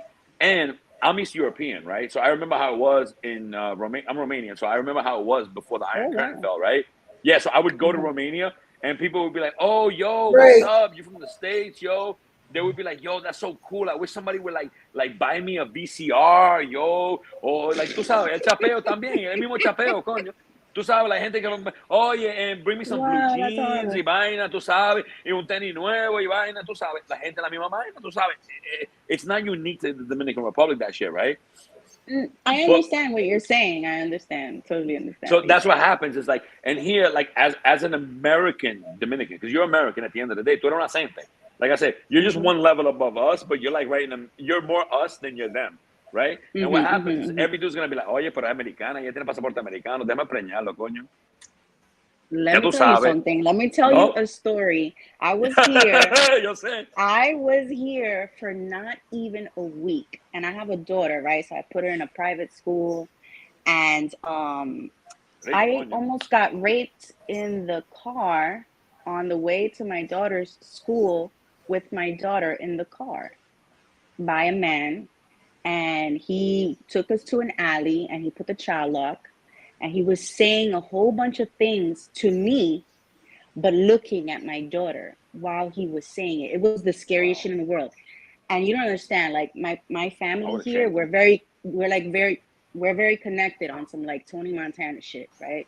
So if I told them, listen, if you don't fucking open this car right now, I'm gonna take my fucking feet and I'm gonna bust your fucking ugly ass car open, and then I'm gonna take you to my uncle's house and I'm going to feed you to the pigs, bitch. Open the fucking door. Then he goes, oh no, oh no, oh no. Open the door. Never again. I had to contract a driver to take us to my daughter's school, like somebody that's known of the family. And I do not Uber anymore. And I wasn't even You, there a week, bro. you I guys wasn't want even to there a know? You week. want to know something fucked up? You want to know something really fucked up? Yeah. Habla inglés y español. Adriana Caracol. Entonces, they did a statistics in this country, right? Do you know that somewhere between 67 and like 71%, I don't remember what the number was, of women in this country have been sexually abused at one time or another by a family member? Yeah, that's how it is. Dominican men are pieces of shit, and I would never I marry got them. homegirls that have told me shit about them growing up.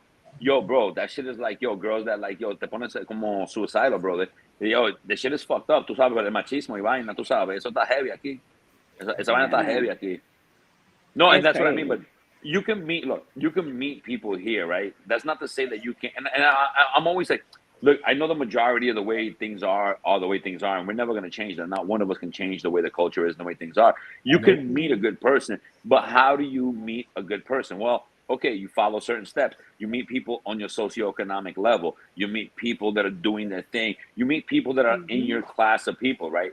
Si tú eres una persona variada, claro que tú vas a salir con gente variada, ¿tú me entiendes? But like me, Yes. I only fuck with business people. I fuck with people that have businesses. I fuck with people that have great jobs, Yeah, that their work for the vibration government is and a things whole like lot that. higher. Yeah, Exactly. Like they're vibrating on a whole I different deal with level. people like that. So how do you minimize like shit happening to you in this country, right? And we're doing it because we You live here, right? can't. It's the same thing like the You can't. States.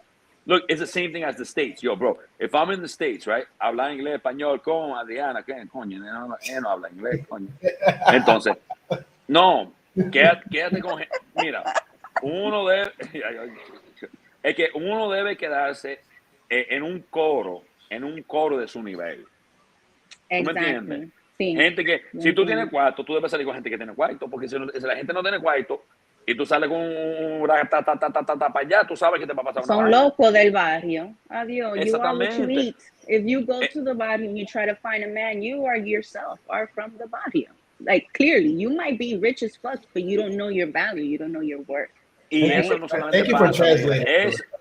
eso no Oh, solamente pasa, te voy a decir sorry. algo, eso no solamente pasa con los extranjeros, eso pasa con los dominicanos, eso pasa en todos lados, eso pasa en todos lados. Por eso, yo no entendí una vaina antes, pero yo lo entiendo ahora mismo. Te voy a decir algo, la gente rica de aquí, de Santo Domingo, de Santiago, de lo que sea, ¿sí?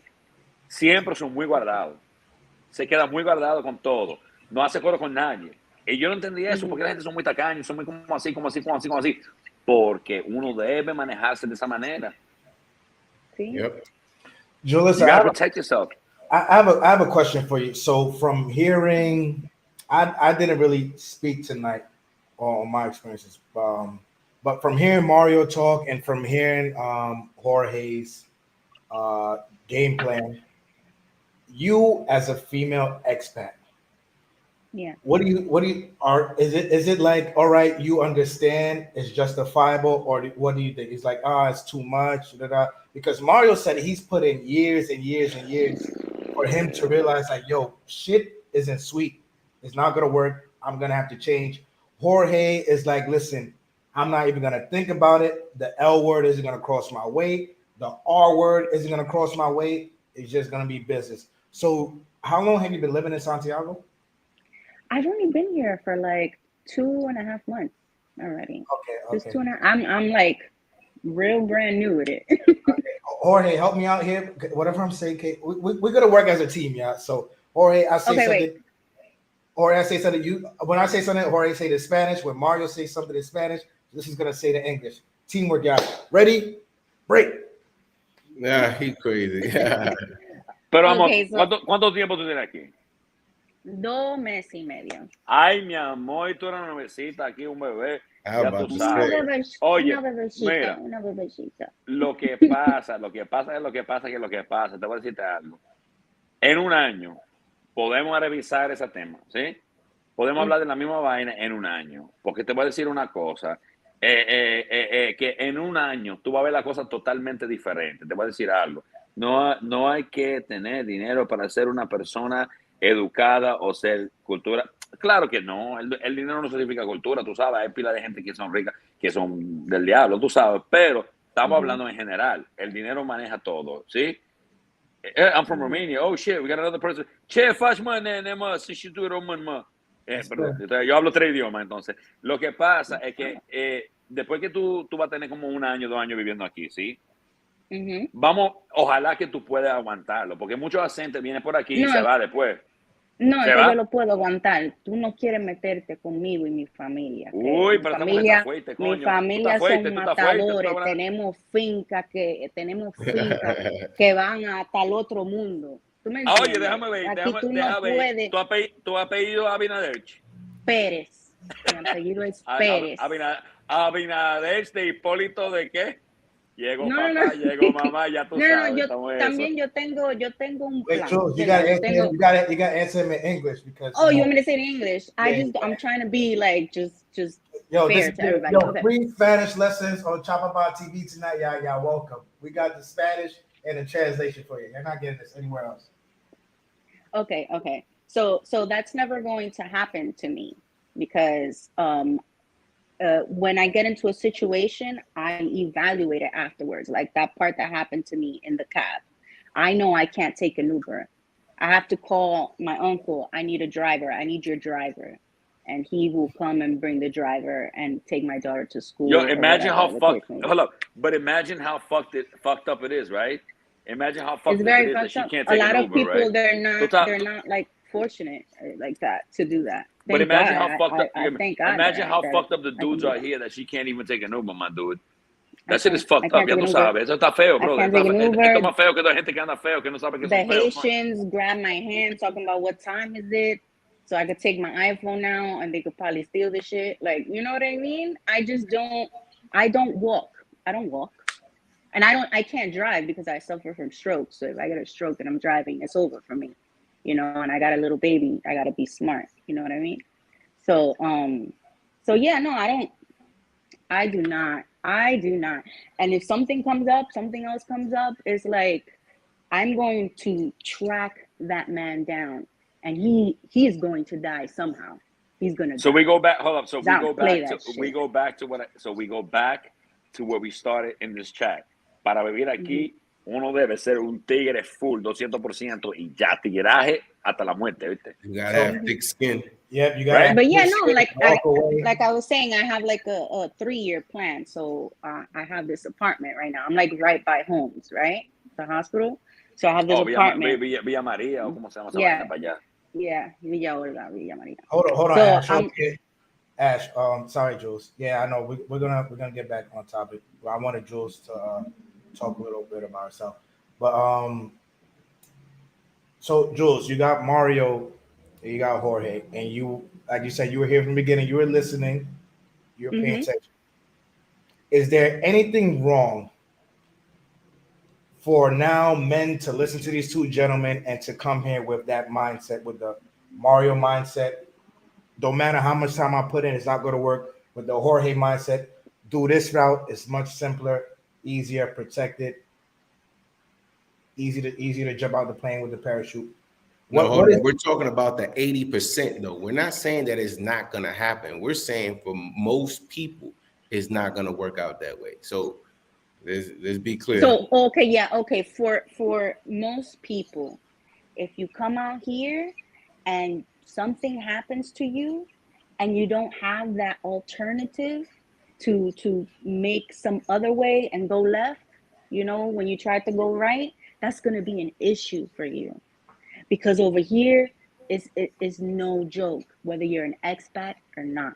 People are here fucking grabbing every woman, just trying to I mean, I'm telling you, it's just crazy. There's three people right here. But it's not just, what? Sorry, there are 3 people right here, right? So you're hosting the show, right?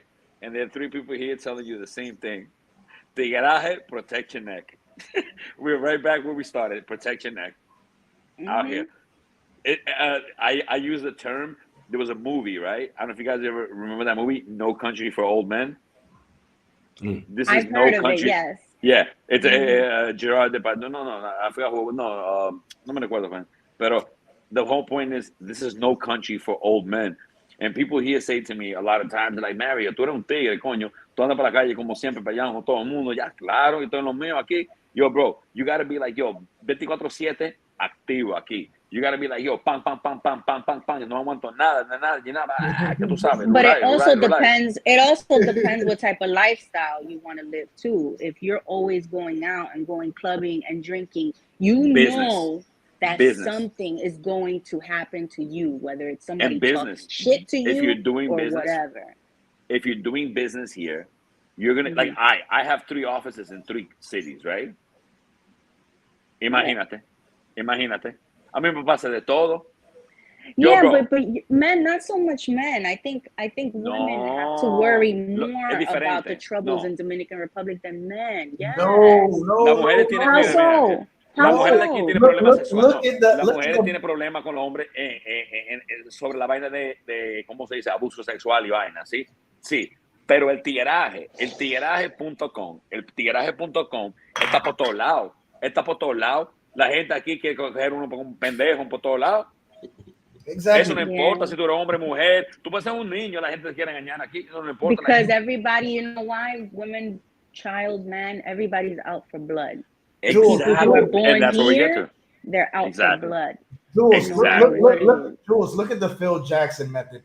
Look at Mario now going through dating and coming to his conclusion. Sorry, let me correct you. I'm not going through dating. I ain't dating nobody. Well, you went through dating, and just make sure you tell him, Mario. Just tell him the truth, Mario. Of course I do. Mi amor, mira, yo lo digo a todos. Oye, todas mis amiguitas saben. Mira, mi amor, déjame decirte algo. Yo estoy casado con mi negocio.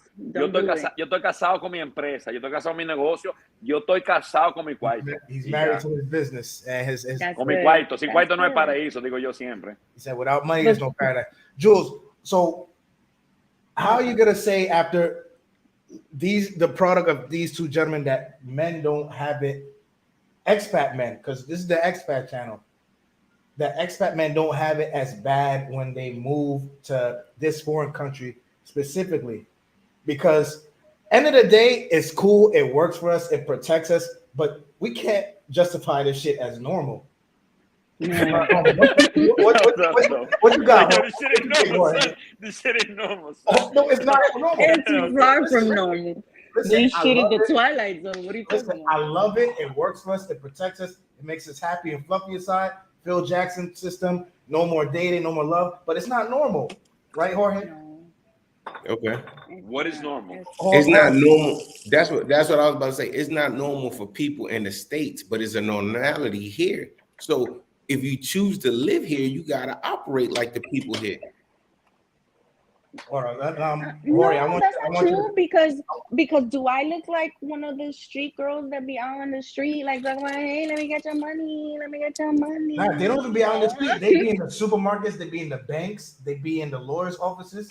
They don't have to be out on the street. But hold that thought. Let me Mario and Jorge, you guys got a question. Teddy KGB, thank you for the super chat. He says, why not have kids and start a family over there? Question That's face. fine. Who's that? What? Teddy? What? What? Who's gonna go first? What? I can't even answer that, yo. I can't. Who's- That shit is. No, and I don't mean to be a dick about it, right? But like, yo, that shit is ridiculous, my dude. Why not? I mean, I can give you 100 reasons why not, but I'll be here all night telling you why not. I'm not saying. I'm not saying if you don't meet the right. I'm not saying if you meet somebody and you're with that person for 2 to 3 years, amor de tu vida, y ay mi amor, vamos a cantar una bachatita juntos y vaina, tú sabes, ya esto es diferente. Pero yo no, bro, no. You can do it, but you're gonna learn today. Bro, the problem is people leave from the States and they automatically separate themselves from child support. They like, oh, child support in the DR is going to be less than $100. I can afford it. And this is what I tell everybody. You might have the money to battle that situation, but do you have the patience to battle that situation? Bro, we just finished giving 100 different things. The mindset is different. Do you want somebody that don't operate the way you operate, or their normalities ain't the same raising your kid? Bro, have you been to court in this? Hold up. No. Nobody Wait a raising my second. kid. No. Has No. he been here? Has he? If he's got to go to court, right, for anything regarding the child, the baby mama, whatever the case is, if shit goes sour, right? Have you been to court in this country? Have you seen what the court system looks like in this country? No. Yo, if anything, okay, I have, and I'm going Wednesday because I got a querella contra alguien aquí. I got 5 court cases going right now. I'm suing 5 motherfuckers out here because I'm not having no games from nobody. Yeah, I got motherfuckers in court in Las Terrenas, Bávaro, Santo Domingo, y Puerto Plata. I'm yo, bro, I am not having this, son. I have one motto. After what happened to me last year, bro. What a beast. And the shit, yeah, no. Yo, bro, I have a lawyer, my boy, right? So I tell you, my boy, yo le digo a él, mira, hermano, déjame decirte algo. Digo, imagine you and me and you, demandando todo el país. A mí no me importa, brother. Yo tengo una meta aquí. Yo voy a demandar mitad del país y otra mitad no lo voy a demandar porque esa mujer es bella. Digo yo, tú sabes. Para que tú sepas qué significa eso. Yo, have you been to courts in this country, bro, son? It's like going to a third world jail. Yo, the shit is crazy, son. Like, I'm you don't want to be with a chick. You don't want to be with a chick. Yo, you don't want to be with a girl and your baby going to court here fight. Yo, the shit looks like a cárcel. Parece como un fucking La Victoria, coño. Eso sabe feísimo, coño. The only reason I'm doing it because I'm just a fucking beast. I don't give a fuck. But I don't want to do it. I have to do it. Like, motherfuckers pushed me to my point, and then motherfuckers stole money and did all this shit. I'm like, oh, yeah, but vamos a yo, my name, tú sabes, yo tengo Mario Fama RD. Todo el mundo me conoce aquí como Mario Fama RD. Pero en un año, la gente me va a conocer con yo voy a tener un nombre nuevo. Va a estar Mario Demanda, te voy a demandar hasta la muerte, coño. Porque yo estoy para eso, bro. No, bro. I don't give a fuck. So I'm suing everybody. I have one of my lawyers. I deal with like 10 lawyers. I have one lawyer that I use just for that. One motherfucker was talking shit in the expat groups about my business. Demanda, defamación. Ya, no me importa, bro. I'm suing everybody. I've learned that. People are like, yo, why are you such a fucking, like a dick? I'm like, you know why? Because people borrow money from me. They steal money from me. They fucking come to me begging. And then when it's time to do the right shit, they want to fuck me over. Yo, bro, I've been stabbed in the back so much in the last year that you know what I do now? Anybody that fucks me over? Oh, cool. Okay. So my lawyer se llama Jesús. No Jesús de la iglesia, Jesús Martínez. Te va a llamar mañana y ya, vamos al mambo. Yeah, nah, That's man. good, man. I think it's always important. Listen, if you do come out here, you gotta be friends with. If you're an expat and you come out here, you must associate yourself with some kingpin motherfuckers, because that's the only thing that Dominican men will respect. If they know that they can take something from you, they will continue to do so. You got to be on the aggressive all the time. So you have to be on the aggressiveness, right? Like, so what happened was, I'll tell you, my ex-best friend, this was my homegirl, right, that I was telling you guys about. Ella puso una querella contra mí, ¿sí? Anyway, una mierda del diablo. Esa fue una mierda. Te voy a decir la mierda del diablo. Y el juez dice como, ¿qué está pasando aquí? Esa es una mierda, coño. Ya está bien. And then I'm talking to my lawyer, and I was like, yo, I'm not going to have this girl take me to court every time she has a bad day. Vamos al mambo. Ahora yo tengo demanda contra ella, 2 demandas contra su amiga, 3 contra ella, Yo me puse en activo. Porque tú sabes que si tú quieres pelear conmigo, yo me voy a pelear contigo primero, coño. Vamos al mambo. Yeah, that's You gotta the be a thing. fucking, You you gotta gotta be just mad aggressive. the business that you do there, it should be just real estate. Anything that involves you having to lend somebody money, if it's No, not but you know from how word it of works. mouth, You know how it you works. should not. No, but you know what? And in theory, it sounds really good. But you have that person that's working with you, and they say que Dios quiere, y Dios, y Dios, y Dios, en toda I su hate palabra. that And they say, motherfucker. hey, I hate can you the give me? motherfucker that Hey, says that shit. I'm being abused. I'm being abused by my mother-in-law. Can you please lend me 30,000 towards my commission? And then all of a sudden you find out they fucked up all their commissions and they do all this shit and everything like that, and they quit. And now you're suing them for money. Yo, bro, the shit I've seen in this place, bro. Bro, And I that's opened why up an office for a family, a couple with their kids. I opened up an office and they stole my rent money for the office. and Yo, that's bro. why you don't want to start a family. Me personally, I don't understand. I don't like, especially if you're on the latter part of you and your, I don't know. Anyway, let me just leave that alone. Yeah, I have Jules. Thank you. If you want to start a family, buy a dog. Buy a dog. It's a great place to start a I family. want You 2 buy a German nice puppy shepherds. and you take so- it. And I Or want to teach boxers. him Boxers are German. great. Yo, Instead of cuando, children, Teach him German. cuando yo digo que las cosas no son normal, like when I tell you guys like this isn't normal, what's going on here in RD, I have people in Colombia. Yo tengo una persona en Colombia ahora, estás mirando, and she's like, what the fuck is going on es over un lío. Aquí todo es un lío, brother. Mira, here? yo Ella tengo es como, 25 años. ustedes están hablando Bro, de chapeadores, de mujeres. te voy a decir algo. Yo tengo 25 años trabajando en mobiliaria en Nueva York, ¿sí? Ninguna demanda contra mí y yo no tenía ninguna demanda contra nadie en 25 años. Ahora mismo tengo 5 aquí en RD, para que tú lo sepas. But yo, Colombia is the same way though. Colombia is the same way. They just code it different. Yo, I don't I feel understand like how. Colombia might even be worse. Sorry Yeah, to I cut you don't off. see how Go people. ahead. Colombia, mira, Colombia todavía es Colombia, tú sabes. Colombia, parce. I like it for like vacations and everything like that, pero aquí, al menos aquí lo puedo resolver. Allá no sé, me voy a matar. Un país. Allá me voy a matar de una vez, coño. No, that Hey, cold but game y'all, is no I'm gonna have to joke. get up off this thing. I got to wake up early, take my mom to the doctor's appointment tomorrow. I'm gonna get up with y'all. Everybody be safe. It was a pleasure talking to y'all. Yes, sir. Yes, sir. Thank you, bro. For Hey, Mario, we read the same book, my brother. We read the same book. Let them know this is paradise, even for you, Jew. Even for you. I have a thing. If you ever see my When I moved to Jarabacoa, it's on gonna my be paradise. on my Instagram, I have a thing on my Instagram. Tú sabes, todo el mundo me conoce. Yo soy Mario Fama RD. Yo soy blanco, pero no soy banco, coño. Para que la gente sepa. Ooh, I like that. Ooh. All right, yeah. Todo el mundo me conoce All right, aquí. George. Mira, todo el mundo me conoce en la calle aquí. Dice Mario Fama. Él no es banco, coño. No, aquí no tengo nada. Hey, I'm gonna hit you on IG. Jules, you got IG too? Yeah, it's Jules the Gem, but it's THA.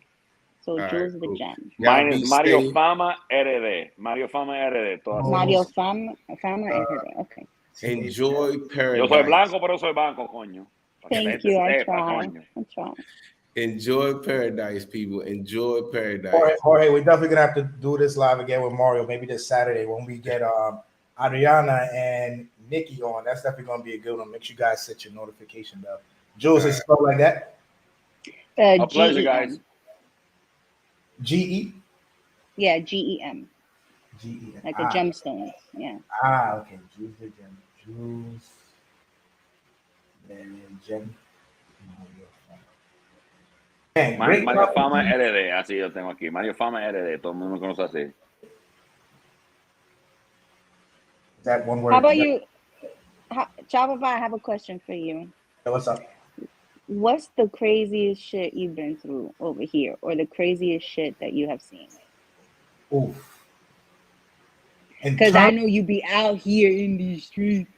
So I'm homebody. I'm not Mario. I'm homebody.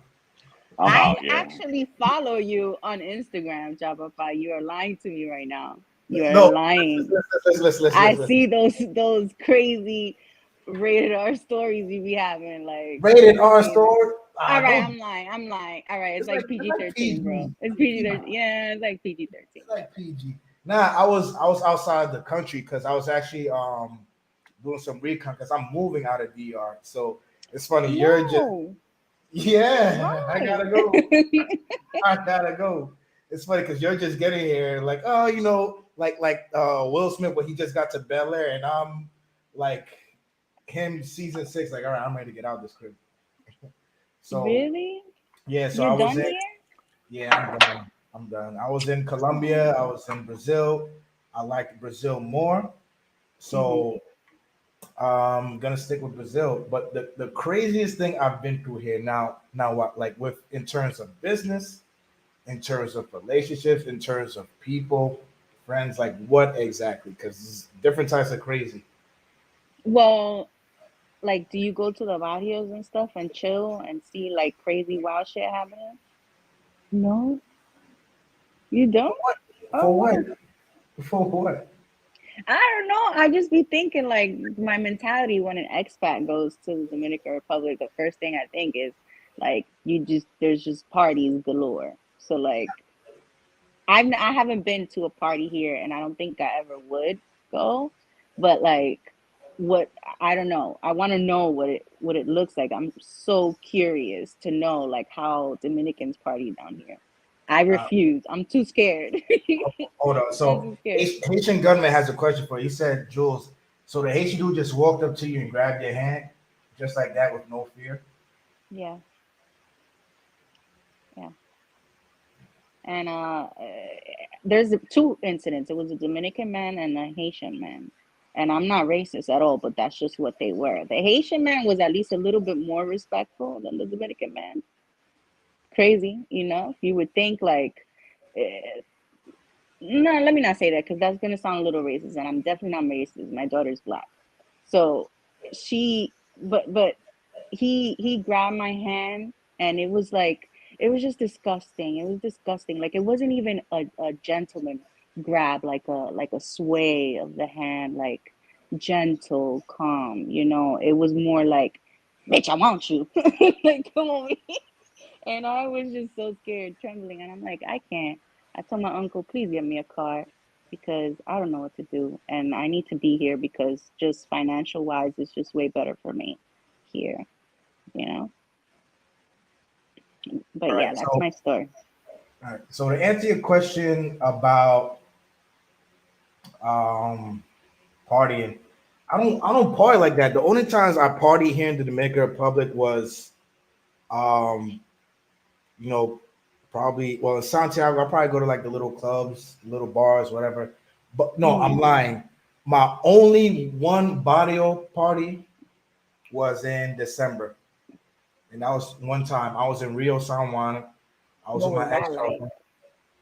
And they like like when you go out to like the hoods and they have like the cars with like the 10 Yeah, speakers like stacked up. Capotillo, I heard, is like Exactly. retarded. Everybody's just in the street and this man vapes and drinking, and then there's a car playing music over there and over here, and it's just like a clusterfuck of people. I only went Hmm. one time, and it was just like, okay.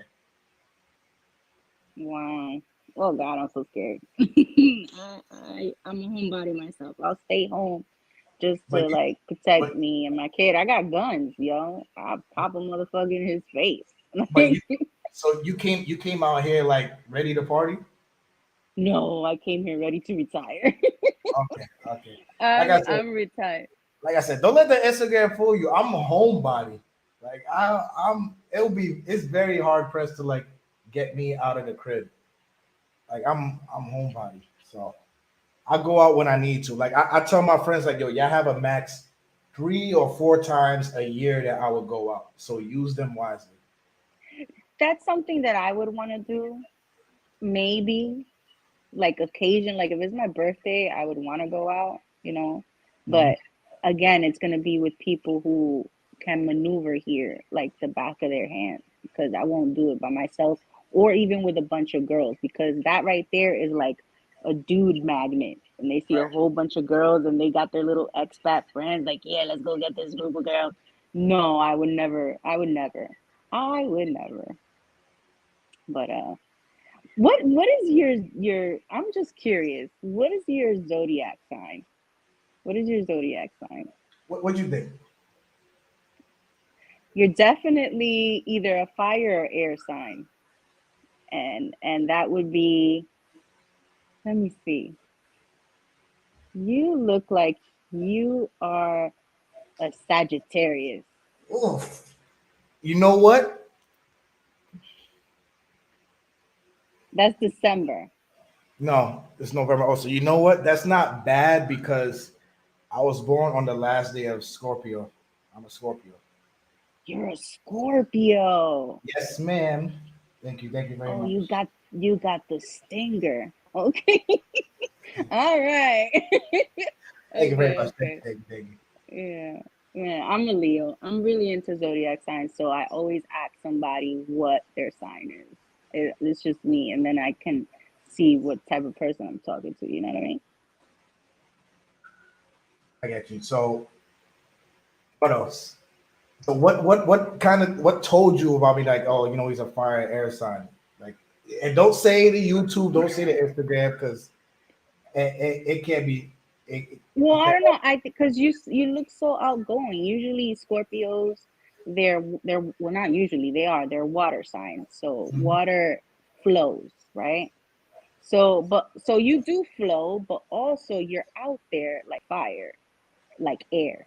You know what I mean? So it's hard to choose. I always get confused with Well, like a Scorpio and a fire sign because well, they're not that much different.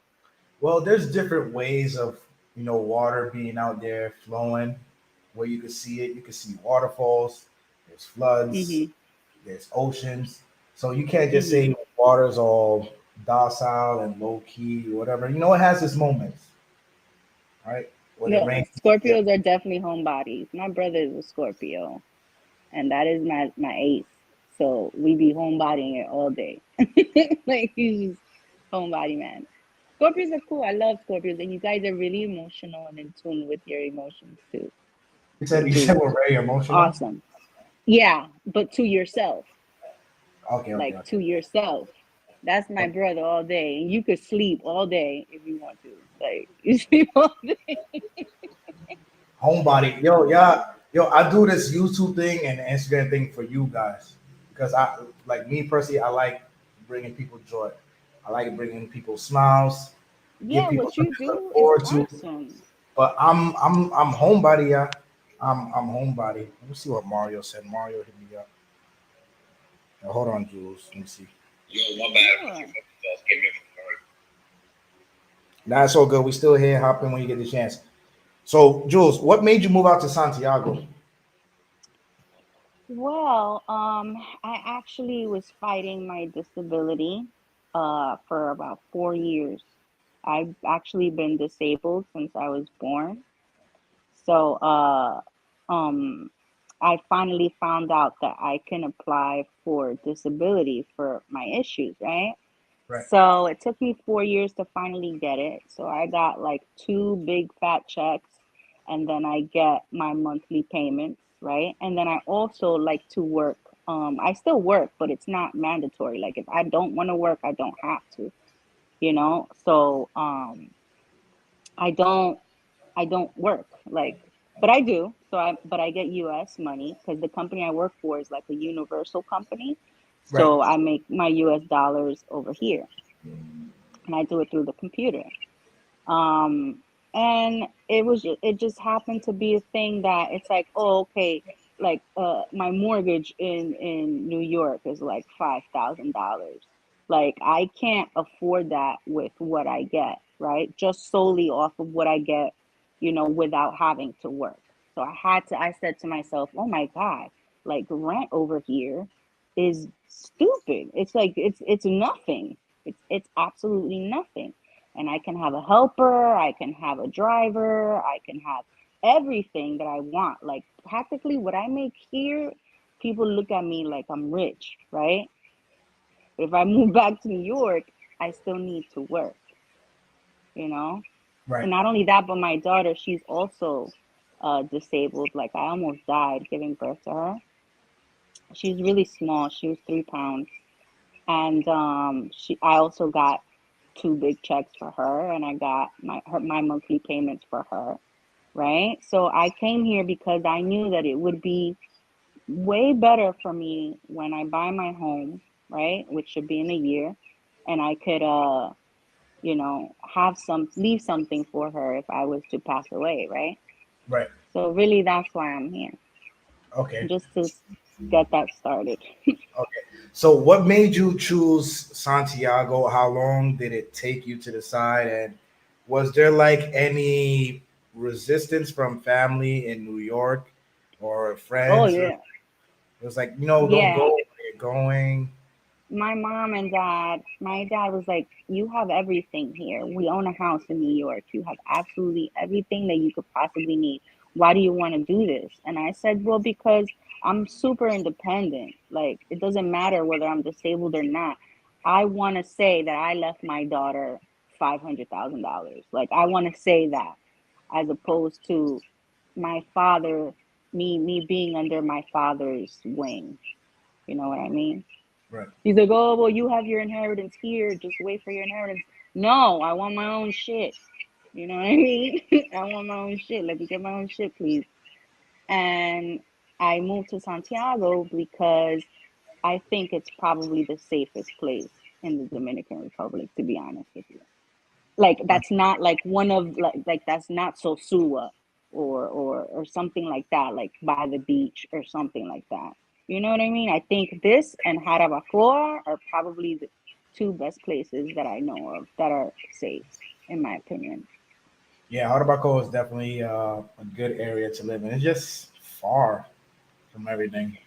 It's far. I mean, at some point, like in like I'm gonna say when I'm 50, I'm gonna be in Jarabacoa and I'm gonna have my farm and I'm gonna have all this stuff and I'm gonna retire peacefully and that's how it's gonna be, right? Here right now, I'm renting an apartment by the hospital just in case, you know, and I put my daughter in a private school. She's well taken care of. It's only like 4 children, you know, so they get to focus on her and her disability because she has Asperger's, which is a type of autism, but she's Hmm. incredibly smart. She's incredibly smart. She's smarter than the average kid her age. So uh, I just moved here to just get that going with her. This is the best place to put a child in school with that type of disability. So And you found a good international school, I'm assuming, in Santiago. no, it's actually a private school. My friend, she is a speech pathologist and she lived in New York. She moved down here with her husband because it's easier. And I put her in the school. So it's like I can take her out to school if I want to go to New York for the month and take her out of the school. I can. It's not like, you know, a public school where they'll be like, you can't take a school out for a month. I could do that here because it's my friend. You know what I Right. mean? Right. So it's good. I'm telling you, it was like heaven sent. The way that God just kind of placed everything in my path is like I can't even deny it. Everything is good. Okay. So I'm asking because I'm pretty sure a lot of people are like um, watching you with all right now, just like saying like, all right, they want to go that route, retire, come here, family, come here alone, have X, Y, Z plans. So when you made the decision, like, all right, everybody, I'm moving to the Dominican Republic. I'm moving with my daughter. Like, how long did it take you to like do recon? Like, you know, come to Santiago, find a neighborhood, figure out It was school. immediate. And I actually, well, the school was already figured out. Like, that's my brother's friend. And he was like, yo, I got Wendy right here. She got her school. It's just for children like Zara, which is my daughter. And you're going to be okay. So when I found out where the school was, I said, oh, Holmes is right there. So if I happen to clock out, I'm right there. This is perfect. The school right there. Like, I'll be fine. Right. And it just worked out. Like, you don't know, like, everything was just so straightforward. Like, Jalissa, you don't even have to think about it. Everything is literally like straight like this everywhere that I have to go. Hmm. So good. Yeah, home around that area is a cool area, except when the traffic hits, because you Oh, know, like, that The Duarte is disgusting. Because you know, like more down that road, they're like working on a highway. Because I go to the Veterans Center, that's like that straight down that way, and they're working on. I don't know what they're doing. I never know what they're doing when they're doing construction here. I think they just do construction for fun or to practice. Hmm. I don't know what they're doing, but I definitely get that. But first of all, let me tell you, welcome and Thank you. congratulations, and I wish you so much blessings here in the Dominican Republic. Is if there's anything I can pass on to you, whether You it's actually helped me out, believe it or not. I don't know if you remember, but I was DMing you because I needed help with like Amazon packages because I'm always ordering stuff. And you was like, "Oh, you gotta go to the banco," and I was like, "Yeah." I was so happy because I found an expat because the people here, they don't really know like about the shortcuts of how to do things, right?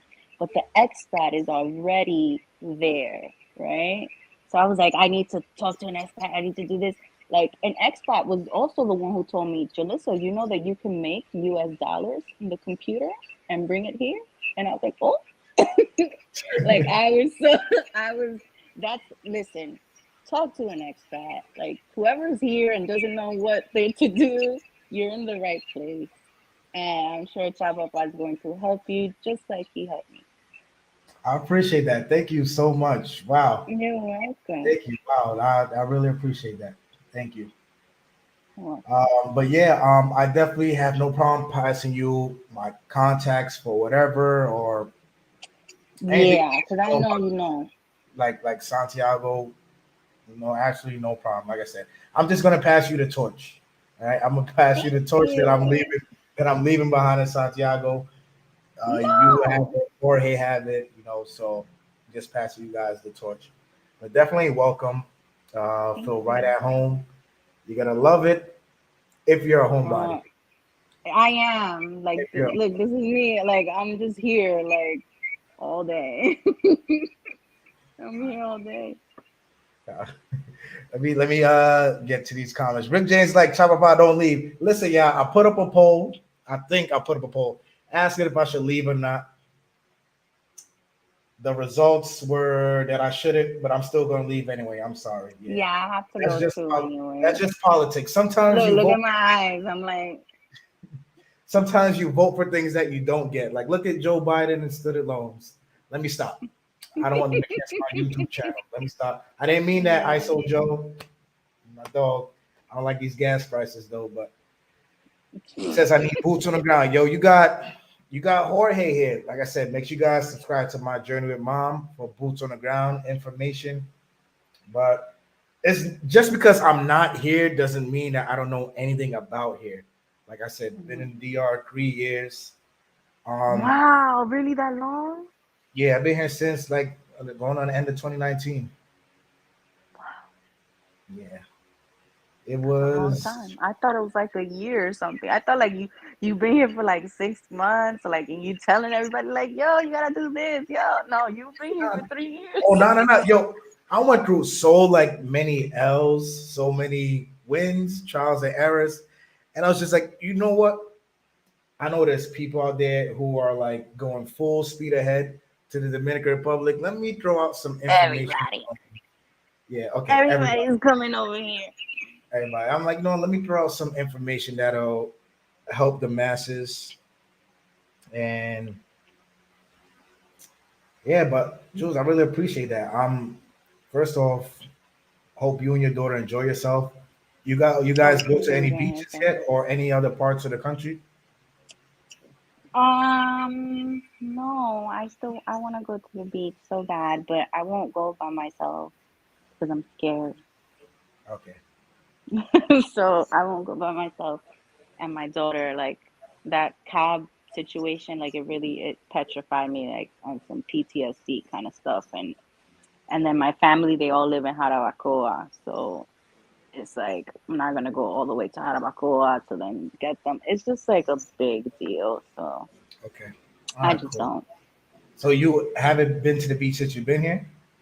No, no. All right, we're gonna have to fix that.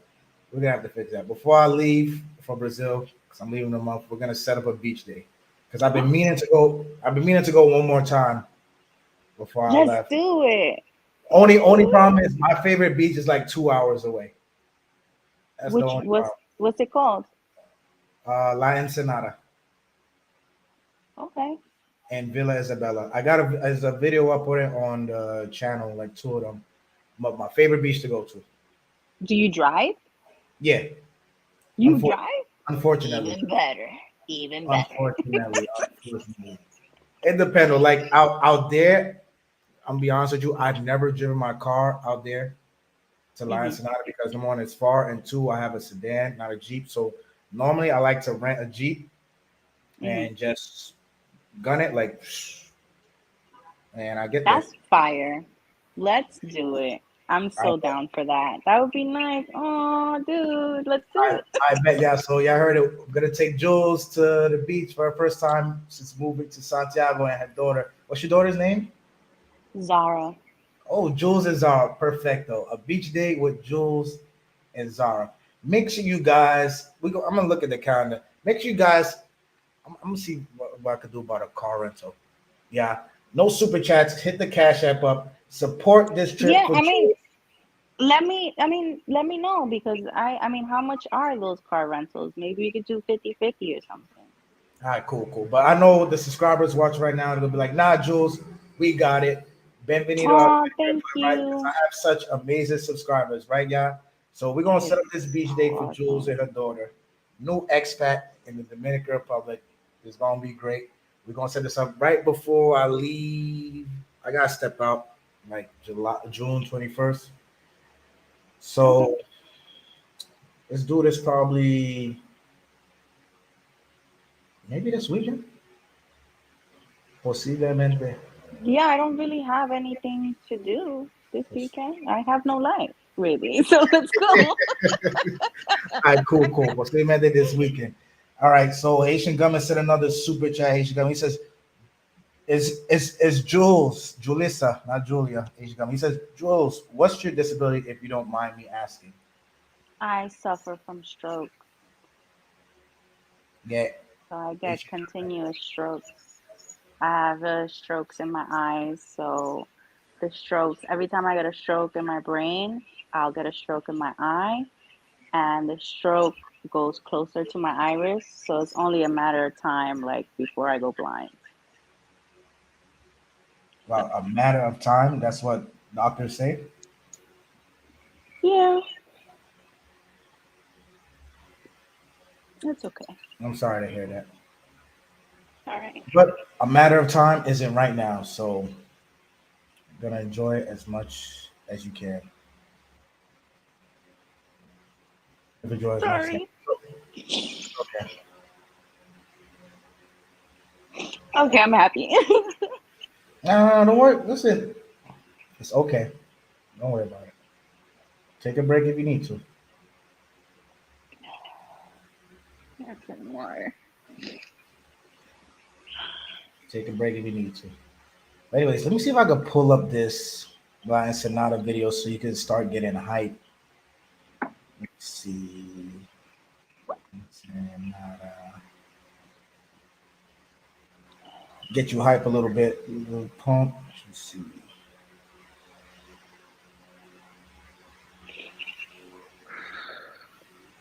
For those of you guys who haven't gone to Ensenada, it's 2 hours away from Santiago. Like I said, you definitely gotta rent a car. Not rent a car. You could go there, but it's more preferable that you rent an SUV. SUVs I mean, are how much is that though? How much is that? It depends what kind of SUV. Now, do not quote me because I'm a little bit of a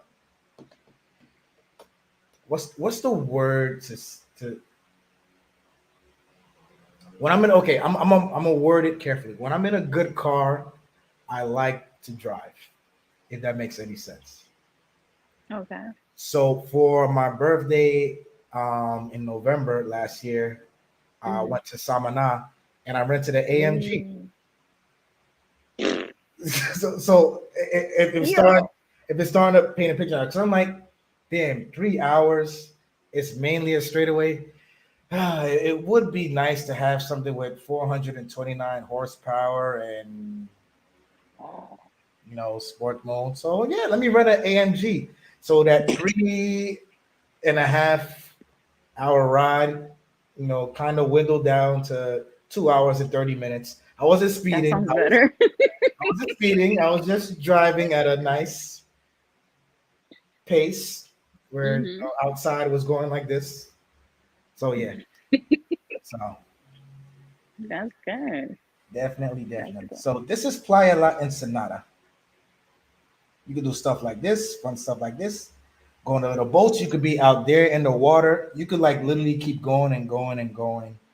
And Wow. Oh my God, the water's like clear. I haven't been to the beach in like 10 years. yeah, my favorite beach. Lovely food. Great food there. I went there with Uncle Russell. You guys definitely make sure you guys go check this video out, the Playa La Ensenada video. I ain't gonna play the whole video. But there's Uncle Russell. He pulled up with me. That was his first time there. He hated the drive, but by the time he got to the beach, he was like, yo, phenomenal. That's awesome. Like, look how far you could go out, and people are just like sitting and paddle boarding, and the kids could go out there, and the water's like super clear. Oh my God, that's beautiful. I'll show you how. That's my beach. That's my favorite beach. Whenever I don't, have the time to go to Samana, I'll go to La Ensenada. Like I said, it's a drive, but it's definitely worth it. Definitely worth it. Big lobsters, huge lobsters. Wow. Oh, I love lobster. And Oh, lobsters got expensive now. So, but that like I what? said, the last time I went, the lobsters got expensive. This Oh, when I shot this video, that was 700 pounds for a king lobster. wow. Yeah, that's ridiculous. I've never seen a lobster that big in my life. Yeah, so But yeah, that's dude, probably, let's do it. I'm actually gonna go to bed because I have to go. I have to sleep. If not, something bad could happen. But okay. I have to go to sleep, and I'll DM you so we can exchange numbers and stuff. I have I can, you on my. I follow you, but you don't follow. No, I think. Do you follow me? I'm not sure, but I, if you see how like random and spontaneous Chabapa TV Instagram is like, and I'm oh, sorry for that's you guys. spontaneous. I'm sorry, you guys. Like, if I don't answer DMs, but I just be like so out of it, like just No, on the you cam. answer me. You answer Okay, me. I be taking a while. I know I take a while, like maybe a Yeah, few because days. you're like in Colombia, then fucking Oh, Yugoslavia. Like, where oh are you going boy, now, buddy? oh boy. Here we go. Here we go. Listen, DM me. We'll exchange numbers. I reply much faster through WhatsApp. That's a promise. To you guys, WhatsApp. yeah. Yeah. So DM me on Chopper TV Instagram. I'll follow you. We'll exchange info, and then we'll set up this beach day. To you guys, let's set up this beach day, this beach vlog. Probably the last Chopper TV beach vlog in the Dominican Republic till I don't know when. I don't know when. Like I said, move date for Brazil is in July. I will be back in DR in October though, because I gotta come see my boy Tambea Tambea Namara Ala Bad Bunny in Santo Domingo. Got tickets for that Okay. concert, huh? All right. Good night, guys, and everyone in the chat. Thank you for being so sweet to me and being Later, really. Joe. Bye. See you later. Later. Man, what a great live. Mario disappeared. He said he was getting a lot of work calls. At this time, it's like 11:21. That's the life of a business mogul. Like his business is booming, and I really love the fact that he doesn't charge because he's like, listen, I'm getting paid from these people who selling these expensive houses. But definitely special shout out to Jules. She definitely won a place in my heart tonight because the first female subscriber to just hop in, like, yo, I got this to say, I got that. Got in the link, no problem. Was with the smoke. I love it. Love it, love it, love it. I gotta get her a hat. Love it. So yeah, definitely gonna set up that beach. Take her to the beach. It's the least I could do, like my last few things here. So what's up, y'all? Probably gonna close this out. Almost to the 3 hour mark. Thank you guys for being active. So any last questions, comments, concerns? Oh, before you guys forget, please, this Saturday, Got two of my friends, two of my homegirls, dos Dominicanas. They're gonna come and talk live here on Chapapa TV about Dominicanas. They're gonna come talk about Dominican women, the good, the bad. But they said there's more bad than good, or the ugly. I'll let them explain it themselves. But definitely this Saturday night. Um, I haven't got the time yet, but I will post it on my YouTube status thingy. And what else am I missing? What else am I missing? Yeah, make sure you guys just like the channel, subscribe, like this video, please. I appreciate all you guys for the support. Consultations are still going on for the Dominican Republic. Consultations going on for Brazil. Turn on the notification bell so you can get alerted as soon as we Haitian gunman. You are savage. Like I see the comment you're saying, and you're savage. I'm letting you know that I'm not ignoring you, but I'm ignoring you. So um y'all crack me up, man. This is why I love talking to you. Y'all crack me up. Lost my train of thought. But yeah, turn on the notification bells when I go live. You got jump right in. I definitely want to do one more live before Saturday this week to cover the crime going on in the Dominican Republic because I won't BS y'all. Crime has risen more than normal, and it's definitely something that you should keep in mind. You know, it's like it's basically like a little thing of I have the bigger gun between the president, who's a good president, taking on crime, taking on gangs, all this stuff. So it's basically a little, to me, it's like a little back and forth going on. So it's crime has gone up in the Dominican Republic. So I definitely want to do a live cover that. I want to get all my articles together. Want to get all the facts straight for you guys because you know on Chopper TV we speak the good, the bad, the ugly, the honesty. Appreciate all you guys tonight. Like I said, any last questions, comments, concerns? I hope you guys like the video. Subscribe to the channel if you're new. If you're new to the channel, welcome, bienvenido, and thank you. And thank you for all you guys watching from the States, watching from Colombia, watching from Brazil, watching from Haiti, wherever you guys are watching from in the world, Australia, Europe. I appreciate y'all. Chop Up TV loves y'all, and welcome to the channel. Welcome to cable. This is what cable looks like. This is high def cable right here. El Lobo, thank you. Thank you. Thank you. I appreciate that, El Lobo. Spoke to El Lobo when I was in Brazil. Real cool dude. Real cool dude. Hit me up for a consultation. You got my number.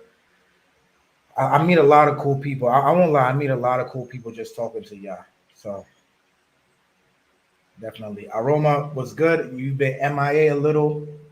Big James, thank you for being active. Money Travels, dropped Jalyssa's IG. Garden Scientist, always active. Ash L, I don't know if you're still here. Ash L's like, yo, where's this going? But yo, it was great, Ash, the direction of the conversation, because it wasn't just like closed to a room, it was open. It was open because you have like so many different parts of the Dominican Republic, man and women coming together and talking. So definitely, I get you, Ash, but hopefully you guys enjoyed this.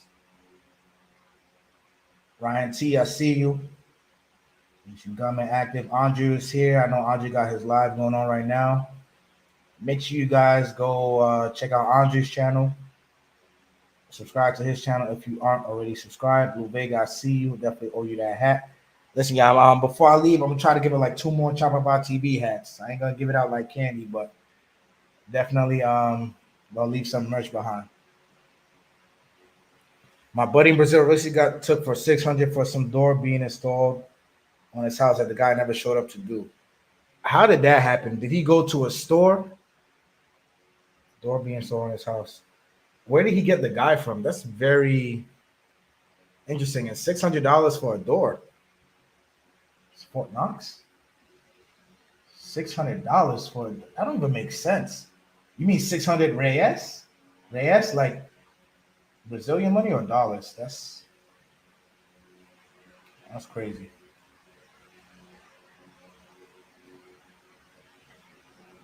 Also, one of you, I asked this last night. What do you guys can help me find like some type of traveling case to where I could bring this sign with me on my travels? I'll forever be grateful to you guys. I'll pay for it. I'll pay for it. Aroma, just hit me up on the Instagram. Hit me up on Instagram. DM me on Chop Up Our TV. We chop it up. Yeah, man. That gotta be a Fort Knox door, man. That door better take fingerprints, eye scans, hair follicles. $600 for a door. Golly, man. Great live tonight. Make sure you guys go watch the part 1 to this because I had Mario on talking about his real estate company. You know, helping people buy, rent, foreigners buy and rent in the Dominican Republic. And then we got on to this topic tonight. So I'm definitely going to try to break that part down to where, you know, we kind of just went left from real estate. It was at the end of the video, but he definitely dropped some gems, dropped a lot of gems for you guys, especially for those looking to be half-pats or expats, full-time expats. You definitely want to go watch that real estate video I did with Mario today. Cool guy, super cool guy. Make sure you guys check out his website, his Instagram also. I would honestly say, yo, if any questions you have about renting, go through him. He's free. He doesn't charge. Go through Mario. Let him know where you found me. Like, yo, Mario, I saw you on Chop Out TV, this and that. He'll remember. Cool dude. Living out in Santo Domingo, living his best life, man. Y'all got to see this guy on social media. Living his best life. Shout out to Mario. Really appreciate that, dude. Much love for him to come on the channel and offer all the jewels, the gems, the help to you guys. Even to me, even I learned something, you know? So make sure you guys turn on the bells for the lives. Like I said, I'm going to be a little bit more active as the days are counting down here in the Dominican Republic. And we're going to be good. So to the next one.